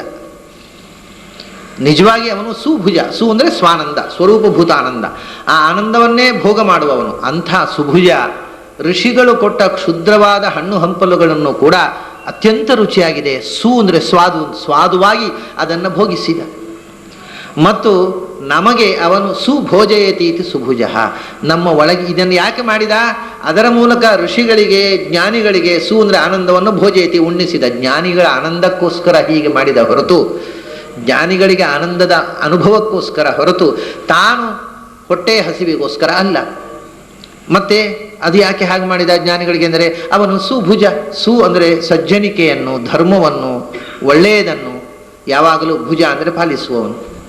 ಭುಜ ಅಂದರೆ ಪಾಲನೆ ಅಂತ ಅರ್ಥ ಸಂಸ್ಥೆಯಲ್ಲಿ. ಭುಜ ಪಾಲನ ಅಭ್ಯವಹಾರಯೋ ಅಂತ. ಭುಜ ಅನ್ನುವುದಕ್ಕೆ ಒಂದು ಅರ್ಥ ತಿನ್ನುವುದು ಅಂತ, ಇನ್ನೊಂದು ಅರ್ಥ ಪಾಲಿಸುವುದು ಅಂತ. ನೀವು ರಾಜರುಗಳಿಗೆ ಹಿಂದೆ ಏನು ಹೆಸರಿತ್ತು? ಭೂಭುಜರು ಅಂತ. ಭೂಭುಜರು ಅಂತ ಹೇಳಿದರೆ ರಾಜರುಗಳು ಅಂತ. ಏನು ಭೂಮಿಯನ್ನು ಕಿತ್ತು ತಿನ್ನುವವರು ಅವರು ಅಲ್ಲ. ಈಗ ಇದ್ದರೆ ರಾಜರುಗಳು ಹಾಗೆ ಮಾಡ್ತಿದ್ದಾರೆ, ಭೂಮಿಯನ್ನು ಅವರು ಭೂಭುಜರು ಅಂದರೆ ಭೂಮಿಯನ್ನು ಪಾಲಿಸುವವರು ಅಂತ ಅರ್ಥ. ಪಾಲನೆ ಎನ್ನುವುದು ತೋಳಿನ ಕೆಲಸ, ಆದ್ದರಿಂದ ತೋಳಿಗೂ ಭುಜ ಅಂತ ಹೆಸರು. ಭುಜ ಅಂದರೆ ಪಾಲಿಸುವ ಇಂದ್ರಿಯ. ತೋಳುಗಳಿಂದ ಕ್ಷತ್ರಿಯರು ಹುಟ್ಟಿದರು, ಆದ್ದರಿಂದ ಅವರು ಭೂಭುಜರಾದರು. ತೋಳಿನಿಂದ ಪಾಲನೆ ಅಂದರೆ, ಪಾಲನೆಗೆ ತೋಳು ಯಾಕೆ ಬೇಕು? ತೋಳಿನಿಂದ ಪಾಲನೆ ಅಂದರೆ ಪಾಲನೆಗೆ ವಿರುದ್ಧವಾದಂಥ ಅರಕ್ಷಿತತ್ವ ಬಂದಾಗ, ಏನಾದರೂ ಅಪಘಾತಗಳು, ಅನ್ಯಾಯ, ದುಷ್ಟರಿಂದ ಹಿಂಸೆ ಬಂದಾಗ ಅದನ್ನು ತಡೆಯುವುದಕ್ಕೋಸ್ಕರ ತೋಳು ಬೇಕು. ತೋಳು ಬಲ, ಅದರಿಂದ ಭುಜ ಅಂದರೆ ಬಲ, ಭುಜ ಅಂದರೆ ತೋಳು, ಭುಜ ಅಂದರೆ ರಕ್ಷಣೆ. ಇದೆಲ್ಲವೂ ಭಗವಂತನಿಗೆ ಸಂಬಂಧಪಟ್ಟ. ಸುಭುಜ, ಸುಂದರವಾದ ಸುಭುಜವು ಅಂದರೆ ಭಗವಂತ ಶಂಖಚಕ್ರ ಗದಾಧರಾಶ್ಚಿಂತ್ಯಾ ಹರೇರ್ಭುಜಾ ಪೀನವೃತ್ತಾ ಜಗದ್ರಕ್ಷಾ ಕೇವಲೋದ್ಯೋಗಿನೋ ನಿಶಂತ ಆಚಾರ್ಯರು ದ್ವಾದಶಸ್ತುತ್ ಹೇಳ್ತಾರೆ. ಚಕ್ರ ಶಂಖ ಗದಾ ಪದ್ಮಗಳನ್ನು ಧರಿಸಿದ ಆನಂದಮಯವಾದ ತೋಳುಳ್ಳವ ಸುಭುಜ. ಅವನ ತೋಳು ಆನಂದಮಯ. ಆ ತೋಳುಗಳ ಮೂಲಕ ಸು ಅಂದರೆ ಸಜ್ಜನಿಕೆಯನ್ನು, ಭುಜ ಪಾಲನೆ ಮಾಡುವನು, ಜಗತ್ತಿನಲ್ಲಿ ಧರ್ಮದ ರಕ್ಷಣೆ ಮಾಡಿದವನು. ಆ ಸಜ್ಜನರನ್ನು ರಕ್ಷಣೆ ಮಾಡೋದಕ್ಕೋಸ್ಕರ ಅವರ ಸಜ್ಜನರ ಬಳಿಗೆ ಹೋಗಿ ಸುಭುಜ, ಅವರಿಗೆ ಆನಂದದ ಭೋಗವನ್ನು ಕೊಟ್ಟವ ಮತ್ತು ಅವರು ಕೊಟ್ಟದ್ದನ್ನು ಸ್ವಾದವಾಗಿ ಉಂಡವನು. ಮತ್ತು ಸ್ವತಃ ಸುಭುಜ ಅಂದರೆ ಸ್ವಾನಂದ ಭೋಗ ಬಿಟ್ಟು ತನ್ನ ಸ್ವಾನಂದವಲ್ಲದೆ ಇನ್ಯಾತರ ಭೋಗವೂ ಇಲ್ಲದವನು. ಅಂಥ ಸುಭುಜ ತಾ ಭುಂಜಿಸಿದ ಆನಂದ ಭೋಗದಿಂದ ಸದಾ ಇರುವನು. ಸ್ವಾನಂದ ತೃಪ್ತ ವಪುಷೋಪಿ ರಮಾರಮಸ್ಯ ಭೂತ್ಯೈ ನಿಜಾಶ್ರಿತ ಜನಸ್ಯ ಹಿ ಸದ್ಯ ಸೃಷ್ಟವು ಈಕ್ಷಾ ಬಭೂವ ಪರನಾಮ ನಿಮೇಶ ಕಾಂತೆ. ಹಾಗೆಯೇ ಆಚಾರ್ಯರು ದ್ವಾದಶಸ್ತುತಲ್ಲಿ ಕೂಡ ಅಲ್ಲಿ ಒಂದು ಕಡೆ ಏನು ಹೇಳ್ತಾರೆ ಅಂದರೆ, ನಿತ್ಯಂ ಇಂದ್ರಿಯಾನಂದ ಸಾಂದ್ರೋ ಯೋ ನೌಮಿ ತಂ ಹರಿಂ. ಆನಂದ ಸಾಂದ್ರಹ, ಯಾವಾಗಲೂ ಕೂಡ ಆನಂದ ಪೂರ್ಣನಾಗಿರ್ತಕ್ಕವ, ಆದರೂ ರಮೆ ಜೊತೆಗೆ ವಿಹರಿಸುತ್ತಾನೆ. ಅವನ ಆನಂದಕ್ಕೋಸ್ಕರ ಅಲ್ಲ, ಅದರಿಂದ ರಮೆಗೆ ಆನಂದ ಸಿಗಲಿ ಅಂತ. ಹೀಗೆ ಇನ್ನೊಬ್ಬರ ಜೊತೆಗೆ ಅವನ ವಿಹಾರ, ಇನ್ನೊಬ್ಬರ ಭೋಗ ಅವನಿಗೋಸ್ಕರ ಅಲ್ಲ, ನಮಗೋಸ್ಕರ. ಹೀಗೆ ಭುಂಜಿಸಿದ, ಯಾಕೆಂದರೆ ಅವನ ಸ್ವರಮಣ ಅಂದರು. ಅವನು ಆನಂದವನ್ನು ಇನ್ನೊಬ್ಬರಿಂದ ಪಡೆಯುವ ಪ್ರಶ್ನೆಯೇ ಇಲ್ಲ. ಸ್ವೇನೈವ ರಮತೆ ಸ್ವರತ, ಸ್ವರಮಣ, ತನ್ನಲ್ಲಿ ತಾನು ಆನಂದವನ್ನು ಅನುಭವಿಸುವವನು ಹೊರತು ಇನ್ನೊಬ್ಬರಿಂದ ಆನಂದವನ್ನು ಪಡೆಯುವುದು ಅಂದರೆ ಇಲ್ಲದೇ ಇದ್ದದ್ದನ್ನು ಪಡೆಯುವುದು. ಅವನು ತನ್ನಲ್ಲಿ ಇಲ್ಲದ್ದನ್ನು ಇನ್ನೊಬ್ಬರಿಂದ ಪಡೆಯುವ ಪ್ರಶ್ನೆ ಇಲ್ಲ. ಇನ್ನೊಬ್ಬರಿಂದ ಪಡೆದು ಅವನು ಪೂರ್ಣನಾಗುವುದಾದರೆ ಅವನು ಪರಿಪೂರ್ಣನಾದ ದೇವರಾಗುವುದೇ ಸಾಧ್ಯ ಇಲ್ಲ. ಹಾಗಾಗಿ ಅವನು ಇನ್ನೊಬ್ಬರಿಂದ ಏನನ್ನೂ ಪಡೆಯುವುದಿಲ್ಲ, ಆದರೆ ಇನ್ನೊಬ್ಬರಿಗೋಸ್ಕರ ಏನನ್ನೂ ಮಾಡ್ತಾನೆ. ಸ್ವರಮಣ. ಇನ್ನೊಂದು ದೃಷ್ಟಾಂತ ಕೊಡ್ತಾರೆ, ಕುಬುಜೆ ಗಂಧಕ್ಕೆ ಒಲಿದ ಅಂತ. ಅಂದರೆ ಇವಳು ಈ ಗೋಪಿಕಾ ಸ್ತ್ರೀಯರು ಅಥವಾ ಋಷಿಪತ್ನಿಯರು ಮತ್ತು ಶಬರಿ, ಇವರಕ್ಕಿಂತಲೂ ಒಂದು ವಿಚಿತ್ರವಾದ ದೃಷ್ಟಾಂತ ಇದು. ಶಬರಿ ಭಗವಂತನಿಗೋಸ್ಕರ ಕಾದು ನಿಂತ ಮಹಾಭಕ್ತಿ. ಗೋಪಿಕಾ ಸ್ತ್ರೀಯರು ಭಗವಂತನಿಗೋಸ್ಕರ ಹಗಲಿರುಳು ಕಾತರರಾಗಿ ಅವನ ಬೆನ್ನು ಹಿಡಿದವರು. ಋಷಿಪತ್ನಿಯರು ಭಗವಂತನ ಆರಾಧನೆ ಅನ್ನತಕ್ಕಂಥದ್ದನ್ನು ಋಷಿಗಳ ಮನೆತನದಲ್ಲೇ ಭಗವಂತನ ಆರಾಧನೆ ಮಾಡಿದಂಥ ಸಾಧಕ ಜೀವಗಳು. ಇವರೆಲ್ಲ ಭಗವಂತನ ಸಾಧನೆ ಮಾಡಿದವರು, ಭಗವಂತನ ಎಚ್ಚರ ಇದ್ದವರು. ಆದರೆ ಈ ಎಚ್ಚರವೇ ಇಲ್ಲದೆ ಒಬ್ಬ ಅಸುರನ ಸೇವೆ ಮಾಡ್ತಾ ಇದ್ದವಳು ಭಗವಂತನ ಅನುಗ್ರಹಕ್ಕೆ ಪಾತ್ರ ಆದಳು ಅಂತ. ಅವಳು ಕುಬ್ಜೆ. ಅವಳು ಕಂಸನಿಗೆ ನಿತ್ಯ ಮೈಗೆ ಹಚ್ಚುವುದಕ್ಕೋಸ್ಕರ ಗಂಧ ತೆಗೆದು ತರುವವಳು. ಕುಬ್ಜಾ ಗಂಧಾನುಲಿಪ್ತಾಂಗ ಅಂತ ಕೃಷ್ಣಾಷ್ಟೋತ್ರದಲ್ಲಿ ಅವನ ಹೆಸರನ್ನ ಒಂದು ನಾಮ, ಕುಬ್ಜಾ ಗಂಧಾನು. ಕುಬ್ಜೆ, ಅವಳಿಗೆ ದೇವರ ಉಪಾಸನೆ, ದೇವರು ಒಂದು ಎಚ್ಚರವೂ ಇಲ್ಲ. ಅಸುರನ ಮನೆಯಲ್ಲಿ ಚಾಕರಿ ಮಾಡಿಕೊಂಡು ಅದರ ಸಂಬಳದಲ್ಲಿ ಹಾಯಾಗಿರತಕ್ಕಂಥ ಲೌಕಿಕ ಜೀವನದಲ್ಲಿ ಬಿದ್ದ ಒಬ್ಬ ಹೆಣ್ಣುಮಗಳು. ಅಧ್ಯಾತ್ಮದ ಪರಿಚಯವೇ ಇಲ್ಲ. ಅದು ಒಂದು ಮುಖ. ಮತ್ತೆ ಇನ್ನೊಂದು ಸ್ಟೇಟ್, ಒಂದು ಅಧ್ಯಾತ್ಮದ ಮುಖದಲ್ಲಿಯೂ ಅವಳು ಅಡ್ವಾನ್ಸ್ಡ್ ಸೋಲಲ್ಲ. ಇನ್ನೊಂದು ಸ್ಟೇಟಸ್ ನೋಡಿದರೆ ಒಂದು ಹೆಣ್ಣು ಅದರಲ್ಲಿ ಅರಮನೆಯ ಚಾಕರಿಯಲ್ಲಿರತಕ್ಕ ಸಾಮಾಜಿಕವಾಗಿ ಬಹಳ ನಿಕೃಷ್ಟ ಸ್ಥಾನದಲ್ಲಿರೋಳು. ಅಂದರೆ ಗಂಧ ತೀವಳು ಅಂದರೆ ಅವಳು ಸೈರಂಧ್ರಿ ಅಂತ ಹೇಳ್ತಾರೆ. ಸೈರಂಧ್ರಿ ಅಂತ ಅಂದರೆ ಈಗ ಸಾಮಾನ್ಯ ಇಂಟೀರಿಯರ್ ಡೆಕೋರೇಷನ್ ಅಂತ ಹೇಳ್ತಾರಲ್ಲ, ಈಗ ಅದಕ್ಕೆ ಹಿಂದೆ ಅಂಥ ಕೆಲಸ ಮಾಡೋರನ್ನ ಸೈರಂಧ್ರಿಗಳು ಅಂತ. ಇಂಟೀರಿಯರ್ ಡೆಕೋರೇಷನ್, ಪರ್ಟಿಕ್ಯುಲರ್ಲಿ ಹೆಣ್ಣುಮಕ್ಕಳಿಗೆ ಮೇಕಪ್ ಮಾಡತಕ್ಕವರನ್ನು ಸೈರಂಧ್ರಿ ಅಂತ ಹೇಳೋದು. ಅಂತಃಪುರದಲ್ಲಿ ಹೆಣ್ಣುಮಕ್ಕಳಿಗೆ ಹೆರಳು ಕಟ್ಟುವುದು, ಪೌಡ್ರ್ ಗಂಧ ಹಾಕುವುದು ಅಂದರೆ ಪೌಡ್ರ್ ಹಾಕುವುದು ಅಷ್ಟೇ. ಈಗ ಪೌಡ್ರ್ ಹಾಕ್ತಾರೆ, ಹಿಂದೆ ಗಂಧ ಹಾಕ್ತಿದ್ರು, ಅದೇನೋ ದೊಡ್ಡ ಸಂಗತಿ ಏನೂ ಅಲ್ಲ. ಗಂಧಾದ್ಯಲಂಕಾರ ಅಂದರೆ ಗಂಧ ಒಳ್ಳೆ ಪರಿಮಳ ಇರುವ ದ್ರವ್ಯವನ್ನು ಮೈಗೆ ಹಚ್ಚಿಕೊಳ್ಳೋದು ಅಂತ. ಈಗ ಪೌಡ್ರ್ ಹಚ್ಚಿಕೊಳ್ಳೋದು ಅದಕ್ಕೋಸ್ಕರವೇ, ಹಿಂದೆ ಗಂಧ ಹಚ್ಚಿಕೊಳ್ತದ್ದು ಅದಕ್ಕೋಸ್ಕರವೇ. ಗಂಧ ಹಚ್ಚಿಕೊಳ್ಳುವ ಬದಲು ನೀವು ಪೌಡ್ರ್ ಹಚ್ಚಿಕೊಂಡ್ರೆ ಅಶಾಸ್ತ್ರೀಯ ಏನೂ ಆಗೋದಿಲ್ಲ. ಎರಡು ವಿಷಯ ಗೊತ್ತಿದ್ದರೆ ಶ್ರೇಷ್ಠ. ಎರಡೂ ಪರಿಮಳಕ್ಕೋಸ್ಕರ ಹಚ್ಚಿಕೊಳ್ಳೋದು, ಗಂಧ ಹಚ್ಚಿಕೊಳ್ಳೋದು ಪರಿಮಳಕ್ಕೋಸ್ಕರ, ಪೌಡ್ರ್ ಹಚ್ಚಿಕೊಳ್ಳೋದು. ಅದೀಗ ಗಂಧದ್ದೇ ಪುಡಿ, ಸೆಂಟಾಲ್ ಅಂತ ಒಂದು ಪೌಡ್ರ್ ಬಂದಿದೆ, ಅದು ಸ್ಯಾಂಡಲ್ನಿಂದ ಗಂಧದ್ದೇ ಪುಡಿ. ಅದು ನೀವು ತೇದರೆ ಆಗುವುದಕ್ಕಿಂತಲೂ ಹೆಚ್ಚು ಸಣ್ಣವಾದ ಯಂತ್ರದಲ್ಲಿ ಪುಡಿ ಮಾಡಿದ್ದಾರೆ ಅಷ್ಟೇ. ಅದನ್ನು ಹೆಣ್ಣುಮಕ್ಕಳಿಗೆ ಹೆರಳು ಕಟ್ಟಿ ಸೆಂಟು ಪೌಡರು ಹಚ್ಚಿ ಅವರನ್ನು ಅಲಂಕಾರ ಮಾಡತಕ್ಕಂಥ ಕೆಲಸದವರಿಗೆ ಅಂದರೆ ಒಂಥರ ಕೂಲಿ ಆಳುಗಳು, ಒಟ್ಟಾರೆ ಮೇಕಪ್ ಮಾಡುವವರು, ಅಂಥ ಕೆಲಸದವಳು. ಅಂದರೆ ಅವರು ಅರಮನೆಯಲ್ಲಿ ಅಲಂಕಾರ ಮೇಕಪ್ ಮಾಡುವುದು ಬಹಳ ತಿರಸ್ಕೃತವಾದಂಥ ಕೆಲಸ, ಬಹಳ ಸಣ್ಣ ಕೆಲಸ. ಅದನ್ನು ಮಾಡಿದ್ದು ನೋಡಿ ದ್ರೌಪದಿ ವಿರಾಟ ನಗರದಲ್ಲಿ ಅಜ್ಞಾತವಾಸದಲ್ಲಿ ತಾನು ಯಾರು ಅಂತ ಗೊತ್ತಾಗಬಾರದು ಅನ್ನೋದಕ್ಕೋಸ್ಕರ ಕೂಲಿ ಕೆಲಸ ಮಾಡಿದ್ಲು ಅಂತ. ಹೆಣ್ಮಕ್ಕಳ ಮೇಕಪ್ ಮಾಡತಕ್ಕಂಥ ಕೆಲಸ, ಸೈರಂಧ್ರಿಯಾಗಿ ಬದುಕಿದ್ಲು. ಅದನ್ನು ಸಮಾಜದಲ್ಲಿ ಅತ್ಯಂತ ಕೆಳವರ್ಗದವರು ಮಾಡ್ತಿದ್ರು. ಅದು ಸ್ಟೇಟಸ್ನ ದೃಷ್ಟಿಯಲ್ಲಿ ಬಹಳ ಹೀನವಾದ ಕೆಲಸ. ಹೀಗೆ ಇವಳು ಕಂಸನಿಗೆ ಅರಮನೆಯಲ್ಲಿರ್ತಕ್ಕಂಥ ಹೆಣ್ಮಕ್ಕಳಿಗೆ ಗಂಧ ಹಚ್ಚುವ ಕೆಲಸವೂ ಅಲ್ಲ ಇವಳದು. ಸೈರಂಧ್ರಿ ಆಗ್ಬೇಕಾದ್ರೆ ಅದು ಮೈಗೆ ಹಚ್ಚಬೇಕಲ್ಲ. ಇವಳು ಗಂಧ ಹಚ್ಚುವುದಲ್ಲ, ಗಂಧ ತೇದು ತಂದು ಕೊಡುವುದು ಮಾತ್ರ. ಹಚ್ಚಲಿಕ್ಕೆ ಮತ್ತೊಬ್ಬಳಿರು, ಯಾಕೆಂದರೆ ಇವಳಿಗೆ ಆ ಸ್ಟೇಟಸ್ಸೂ ಇಲ್ಲ. ಅಷ್ಟು ನಿಕೃಷ್ಟವಾದ ಅರಮನೆಯ ಒಂದು ಯಕ್ಕಶ್ಚಿತ್ ನಗಣ್ಯವಾದ ಕೆಲಸದ ಹೆಣ್ಣು. ಅದರ ಜೊತೆಗೆ ರೂಪ ಆದರೂ ಉಂಟೋ, ಕುಬ್ಜೆ, ಗೂನು ಬೆನ್ನಿನವಳು. ನೋಡ್ಲಿಕ್ಕೂ ವಿಕಾರ, ಸಾಮಾಜಿಕವಾಗಿ ಸ್ಥಾನಮಾನ ಇಲ್ಲ, ಆಧ್ಯಾತ್ಮಿಕವೂ ಬೆಳೆದವಳಲ್ಲ. ಅಂದರೆ ಒಂದು ಹೊರನೋಟಕ್ಕೆ ಯಾವ ದೃಷ್ಟಿಯಿಂದಲೂ ಅವಳು ಎತ್ತರಕ್ಕೆ ಏರತಕ್ಕಂಥ ಯೋಗ್ಯತೆ ಇರುವವಳಲ್ಲ. ಆದರೆ ಭಗವಂತನ ನೋಟ ಅದು ಒಳನೋಟ, ಹೊರನೋಟ ಅಲ್ಲ. ನಿಮಗೆ ಆಕೆ ಒಬ್ಬಳು ಅರಮನೆಯ ಕೆಲಸದ ಹೆಣ್ಣು, ಅನಾದರಕ್ಕೆ ಯೋಗ್ಯವಾದ ಹೆಣ್ಣು, ಆಕಾರವೂ ಇಲ್ಲದ ಗೂನು ಬೆನ್ನಿನ ಅಸಹ್ಯವಾದ, ಮುಟ್ಟಲಿಕ್ಕೂ ಹೇಸಿಕೆಯಾಗುವ ರೂಪ. ಮತ್ತು ಏನು ದೇವರು ಧರ್ಮ ಅದರ ಬಗ್ಗೆ ಏನೂ ಗೊತ್ತಿಲ್ಲ. ಗಂಧ ತೆಯುವುದು ಸಂಬಳ ತಗೊಳ್ಳೋದು, ಗಂಧ ತೆಯುವುದು ಸಂಬಳ ತಗೊಳ್ಳೋದು. ಗಂಧ ತೆಯುವುದಕ್ಕೋಸ್ಕರ ತನ್ನ ಇಡೀ ಜೀವನವನ್ನು ತೆಗೆದವಳು, ಯಾವ ಸಾಧನೆಯೂ ಇಲ್ಲ. ಆದರೆ ಅಂಥ ಕುಬುಜೆ ಗಂಧಕ್ಕೆ ಒಲಿದ ಅವಳು ಗಂಧ ತೆಗೆದು ತಂದ್ಲು. ಅದನ್ನು ತಾನು ಹಚ್ಚಿಕೊಂಡ ಅಂದರೆ ಅವಳು ಗಂಧ ತೆಗೆದು ತಂದದ್ದನ್ನು ಅಲ್ಲಿ ಬೇರೆ ಬೇರೆ ಜನರ ಹತ್ರ ಕೃಷ್ಣ ಹೋಗಿದ್ದ.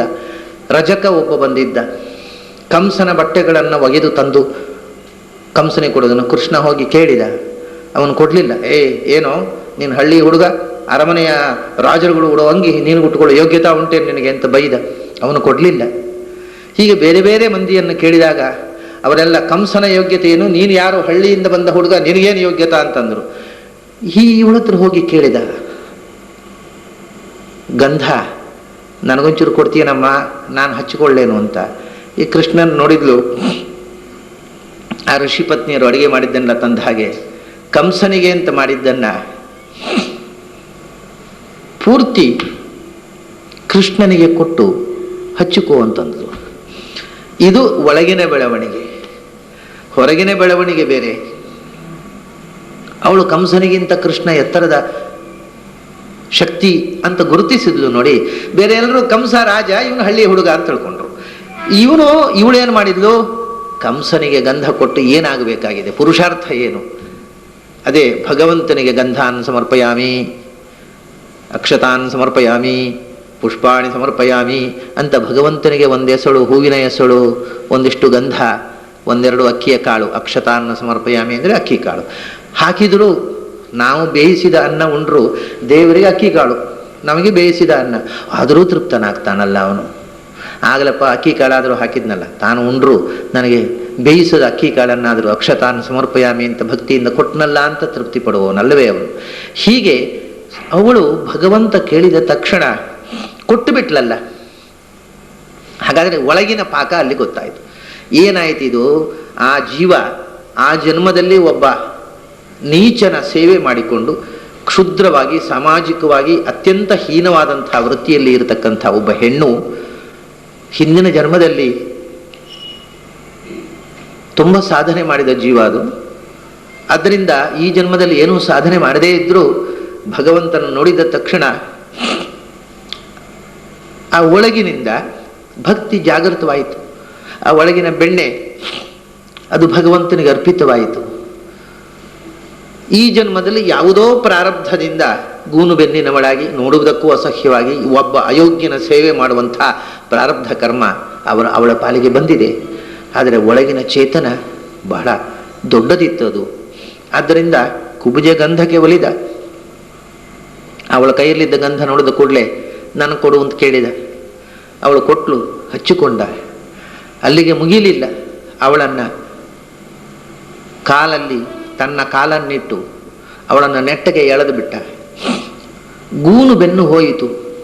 ಅವಳು ಕೊಳಕಾಗಿ ಕಾಣ್ತಾ ಇದ್ದದ್ದು ಗೂನು ಬೆನ್ನು ಇದ್ದದ್ದರಿಂದ ಮಾತ್ರ. ಹಿಂಬದಿಯಿಂದ ನೋಡಿದರೆ ಅಸಹ್ಯವಾದ ಹೆಣ್ಣು. ಹಿಂಬದಿಯಿಂದ ನೋಡದೆ ಎದುರಿನಲ್ಲಿ ಮಾತ್ರ ನೀವು ಫೋಟೋ ತೆಗೆದುಬಿಟ್ರೆ ಮುದ್ದು ಮುದ್ದಾದ ಹುಡುಗಿ ಅವಳು. ಆದರೆ ಇಡೀ ನೋಡುವುದೇ ಬೆನ್ನು ಒಂದು ವಿಕಾರವಾಗಿತ್ತು, ಮುಖ ಲಕ್ಷಣವಾಗಿತ್ತು. ಅವಳು ಬೆನ್ನು ನೆಟ್ಟಗೆ ಆಗಿಬಿಟ್ರೆ ಬಹಳ ಸುಂದರಿಯಾದ ಹುಡುಗಿ ಆಗಿಬಿಟ್ಲು ಅವಳು. ಭಗವಂತನಿಗೆ ಸುಗಂಧವನ್ನು ಕೊಟ್ಟದ್ದರಿಂದ ಅವಳಿಗೆ ಸ್ವರೂಪ ಪ್ರಾಪ್ತಿಯಾಯಿತು. ಅಲ್ಲಿಗೆ ಮುಗಿಯಲಿಲ್ಲ ಕಥೆ. ಅವಳು ಒಬ್ಬ ಗೋಪಿಕಾ ಸ್ತ್ರೀಯಂತೆಯೇ ಶಾಪಗ್ರಸ್ತ ಚೇತನ. ಅವಳು ಭಗವಂತನನ್ನು ಕಾಮದೃಷ್ಟಿಯಿಂದ ಭಕ್ತಿ ಮಾಡಿದ್ಲು, ಬಯಸಿದ್ಲು ಭಗವಂತನನ್ನು. ಭಗವಂತ ನಿನ್ನ ಆಸೆಯನ್ನು ಈಡೇರಿಸ್ತೇನೆ, ನಿನ್ನ ಮನೆಗೆ ಬರ್ತೇನೆ ಅಂತ. ಇದು ಬಹಳ ಜನಕ್ಕೆ ಗೊತ್ತಿಲ್ಲ. ಆಮೇಲೆ ಕಂಸನನ್ನು ಕೊಂದ ಮೇಲೆ ಆ ಕುಬ್ಜೆಯ ಮನೆಗೆ ಕೃಷ್ಣ ಹೋಗಿ ಆಕೆಯ ಜೊತೆಗೆ ಇದ್ದ. ಕೃಷ್ಣನಿಂದ ಆಕೆಗೆ ಒಬ್ಬ ಗಂಡು ಮಗು ಹುಟ್ಟಿತ್ತು. ಆ ಗಂಡು ಮಗುವಿಗೆ ವಿಶೋಕ ಅಂತ ಹೆಸರು. ಅವನೇ ಮುಂದೆ ದೊಡ್ಡ ಶಾಸ್ತ್ರಜ್ಞನಾಗಿ ಭೀಮಸೇನನ ರಥದ ಸಾರಥಿಯಾದ. ಇವೆಲ್ಲ ಅಂತರಂಗದ ಸಂಬಂಧಗಳು. ನೋಡಿ, ಅರ್ಜುನನಿಗೆ ಕೃಷ್ಣನೇ ಸಾರಥಿಯಾದ. ಭೀಮಸೇನನ ರಥಕ್ಕೆ ಕೃಷ್ಣನ ಮಗ ಸಾರಥಿಯಾದ. ವಿಶೋಕ ಅಂತ ಅವನ ಹೆಸರು. ಅವನು ಈ ಕುಬ್ಜೆಯ ಮಗ. ಕೃಷ್ಣ ಪುತ್ರ. ಬಹಳ ದೊಡ್ಡ ಅಶ್ವಶಾಸ್ತ್ರ ನೀತಿಶಾಸ್ತ್ರವನ್ನು ಬಲ್ಲ ವಿದ್ವಾಂಸ ಅವನು. ಮಹಾಭಾರತ ಯುದ್ಧದಲ್ಲಿ ಸಾಯದೆ ಉಳಿದವರಲ್ಲಿ ಅವನು ಒಬ್ಬ. ವಿಶೋಕ ಸತ್ತಿಲ್ಲ. ಅರ್ಜುನನ ರಥದಲ್ಲಿ ಕೃಷ್ಣ ಕೂತದ್ರಿಂದ ಕೃಷ್ಣಾರ್ಜುನರು ಅರ್ಜುನ ನನ್ನ ಉಳಿಸಿದ, ಹಾಗೆ ಭೀಮಸೇನ ವಿಶೋಕನನ್ನು ಉಳಿಸಿದ. ಅಲ್ಲಿ ಕೃಷ್ಣ ಅರ್ಜುನನನ್ನು ಉಳಿಸಿದ, ಭೀಮಸೇನ ವಿಶೋಕನನ್ನು ಉಳಿಸಿದ. ಭೀಮಸೇನ ರಥದಲ್ಲಿ ಇದ್ದದ್ರಿಂದ ವಿಶೋಕನು ಸಾಯಲಿಲ್ಲ. ಅವರ 5 ಜನ ಸಾರಥಿಗಳು ಕೂಡ ಸಾಯಲಿಲ್ಲ ಬಿಡಿ, ಅದು ಬೇರೆ ವಿಷಯ. ಯಾಕೆಂದರೆ ಅವರು ಉಳಿದವರು ಯುದ್ಧಕ್ಕೆ ಧರ್ಮರಾಜ ಮತ್ತು ನಕುಲ ಸಹದೇವರು ತಮ್ಮ ಖಾಯಂ ಸಾರಥಿಗಳನ್ನು ಯುದ್ಧದಲ್ಲಿ ಕರ್ಕೊಂಡು ಹೋಗ್ತಲೇ ಇರಲಿಲ್ಲ. ಹಾಗಾಗಿ ಸಾಯಲಿಲ್ಲ. ಅವರು ಹೋಗಿದ್ರೆ ಸಾಯ್ತಿದ್ರೇನು. ಅವರನ್ನು ಬಿಟ್ಟು ಯುದ್ಧದಲ್ಲಿ ತರಬೇತಿಯಾದ ಬೇರೆ ಸಾರಥಿಗಳನ್ನು ಕರ್ಕೊಂಡು ಹೋಗ್ತಿದ್ರು ಅಂತ ಹೇಳ್ತಾರೆ. ಈ ಪರ್ಮನೆಂಟ್ ಡ್ರೈವರ್ ಇದ್ದಾರಲ್ವ, ಅವರನ್ನು ನಾವು ಎಲ್ಲ ಮಾಡ್ತೇವೆ. ಈಗ ಬದಲಿ ಹೋಗ್ಬೇಕಾದ್ರೆ ಘಾಟ್ ಸೆಕ್ಷನ್ ಹೋಗೋ ಬೇರೆ ಡ್ರೈವರ್. ಯಾಕೆಂದ್ರೆ ನಮ್ಮ ಪರ್ಮನೆಂಟ್ ಡ್ರೈವರ್ಸ್ಗೆ ಆ ಘಾಟಿಯಲ್ಲಿ ಅಭ್ಯಾಸ ಇಲ್ಲ. ಹಾಗೆ ಯುದ್ಧ ಕಾಲದಲ್ಲಿ ಬೇರೆ ಡ್ರೈವರ್ಸ್ ಅನ್ನು ಮಾಡಿಕೊಂಡು ಸಾರಥ್ಯ ಮಾಡಿದರು. ಆದ್ರಿಂದ ಅವರು ಸಾಯಲಿಲ್ಲ. ಹಾಗೆ ಭೀಮಸೇನನಿಗೆ ವಿಶೋಕ ಪರ್ಮನೆಂಟ್ ಸಾರಥಿ. ಅವನು ಯುದ್ಧ ಕಾಲದಲ್ಲಿಯೂ ಸಾರಥಿಯಾಗಿ